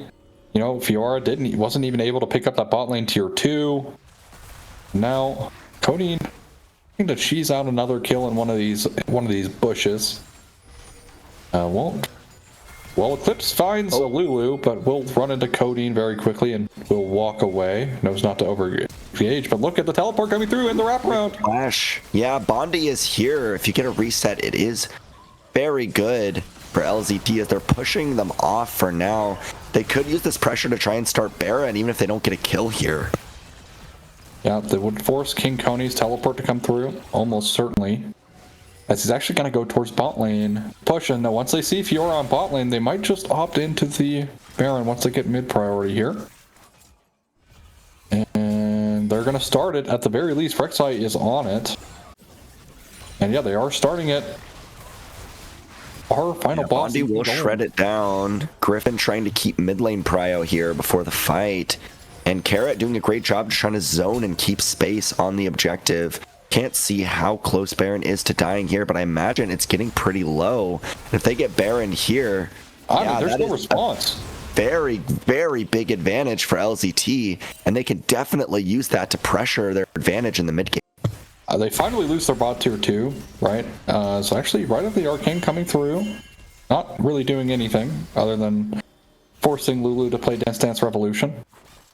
But still, yes, they lost their bot tier 2, but at the end of the day, the bot lane tier 2 does not matter. Baron should open up the map for them quite nicely, because look, there's no response in mid lane either. Bondi is just pushing by himself, and now they're stuck in their jungle. Yeah, LTZ are just playing so well together right now. Carrot is kind of behind them on a flank angle if they can get a little bit closer, but the pressure is definitely being put on by LZT right now. If they can get to these towers, if they can keep Fiora off the split, it definitely could push the pace of this game. Now, we're at mid-tier 1, which actually there's just no response. They're literally just going to shred this with Baron minions, but now here comes the wave. Malphite can tank this tower forever. It just feels like final boss are just doing nothing but losing. Like, they just don't want to do anything this game. And I talked a little bit about like their comp difficulty with like not really having a great way of starting a fight, and how crazy, like how good it is and how strong it can be as Malphite or as LZT to just wait. Griffin in some danger, but not crazy. Nice Q does poke out, and some members are going to be able to run away. King Koney, though, there's no teleport. Yeah, trying to walk over now for the rock, but King Koney trying to get in, just get knocked up, no parry available. Will go down to Griffin. So much damage from so far away, as another knockup from Vertigo is good. Force out the wild growth on Eclipse. Will not be taken down, but here's Verticality with the Unstoppable Force. Will just spell disaster. On the other side, we have Codeine looking for something, but they just have so much healing, so much sustain with that Ocean Dragon Soul as well. And I imagine this is the end of the game. Yeah, this should be able to. Jinx resets really going to do work now, as it's just Kindred and Lulu for 20 seconds for anyone else respawn. Holy Carrot is boxing the tower without minions and winning. Now Vertigo finds Eclipse. Ooh, onto Eclipse. So much damage. Here's the Lamb's Respite just to keep the Kindred alive a little bit longer. But yeah, this should just be the end of the game. Nice one from LZT, showing dominance once again in game number 4. Yeah, I mean, great play from LZT. I mean, oh, hold that. No way. Okay, yeah, we are good. We're good. I was worried. Always hit the Nexus. No reason to try and farm more damage. Please just end the game. Okay, don't try to go crazy and farm more damage, because then you can have things get out of hand. Regardless, LCT, dominant game. Like I said, like, it felt like Final Boss, that game, were just losing, right? Like, they were doing nothing but losing, and I talked about it in draft. Their comp can do basically nothing. They can't start anything by themselves because they have no way of starting anything. Like, unless you get a pick, but you don't have CC for a pick, so it's basically coming down to Nafiri somehow killing someone by herself, right? Or Fiora absolutely going mental in the side lane or popping off. But in reality, when you're like, you can't do anything, you got no dragons this game, right? You essentially end up having to essentially give away soul, right? Like, it was literally Kindred trying to steal over the wall by herself. Entire team didn't even try to walk in with, like, that. To me, that's the desperation play right there. Like, I think you have to just full send everyone to try and win that fight. Even if you lose the Drake, try to win the fight so you get some gold back and get some kind of, like, you know, power back into the game for yourselves. But no, they just unfortunately roll over and die in a I mean, honestly, they kind of just scale down in this game. You know, usually you see teams scale up as the series get on, they get more warmed up. But Final Boss, Coney Island, it felt like it progressively just got more tragic. Yeah, it kind of an interesting way to go out after such a dominance start right at the first game of the series, right at the first part of this match. But yeah, I mean, it just felt they kind of bled out. They kind of ran out of momentum after losing that game number 2. But who do you think is our MVP of this game and of the series? MVP of this game? Ooh, that's tough. I mean, Griffin kind of held it down on Xerath, has most damage this game. I think that's an easier option. But I think it's actually Vertigo who got things genuinely going. You see kill participation, six kills, 2 assists this game. So for this game, for sure, I think overall, probably Vertigo, definitely the most consistent member here. I think Bondi did kind of struggle, although I think if I'm going to critique anything about LZT today, I think giving all your kills away to your jungler is not a good idea, especially when you're playing a game with like Jinx. Like, there's been so many instances where the Jinx could have easily gotten a kill, right? Like, doesn't matter, they won, right? But it's just a critique nonetheless. I think if they are going to fix anything for playoffs, it has to be like looking and avoiding the game 2 scenario that we won't talk about, right? Like, that didn't happen. That draft did not come to fruition. But I think in general, right, like Vertigo getting these kills is great, especially when Vertigo's on a carry jungler, sure. Like the Nocturne was great, like had so many kills, and also he was kind of the one finishing the kills because no one else was in range, which makes sense. But this game, so many kills could have gone over the Jinx, in which in a scenario where the Rek'Sai is not carrying this game, right? Like we look realistically, the Rek'Sai is not carrying this game. In fact, with those 6 kills, did 1k more damage than Jinx. So, who had 1 kill? She didn't even get to her IE before the game was over, just so we're aware. So this is a pretty fast game, but maybe give some gold to your AD carry. That's all I gotta say. And other than that, I think they played well though, and I think overall series MVP, I think it's Vertigo. Definitely played the best, I think, out of everyone. I think close second for sure Griffin. I think could be.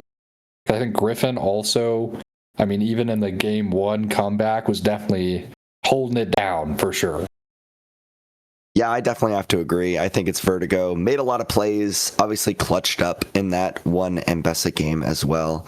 So very, very nice showing here from both teams, honestly. Some at different points than others, but happy to see both these teams here. And it will be the Lane 0 Typhoon moving on to quarterfinals next week. So we'll have to see what happens then. But anything else you want to say, Ozzy? Well, I just want to say thank you to you for co-casting with me today. Always fun casting with you. Thanks for Macros in the background, doing the very hard work of producing and allowing us to even get the stream online and show us what's happening. So W Macros. W to the teams who showed up today actually being early and wanting to start the game on time, directly on time. So props to them. And good luck to LZT moving forward into the playoffs. An unfortunate loss for Koney Island, but definitely not a bad showing. I think definitely some promise. Maybe if this team sticks together, they could do crazier things in the future. But for now, it's the end of the road here for the mid-AML. Yeah, and I think with that, we will end the stream now. But thank you for watching, and we'll see you next time.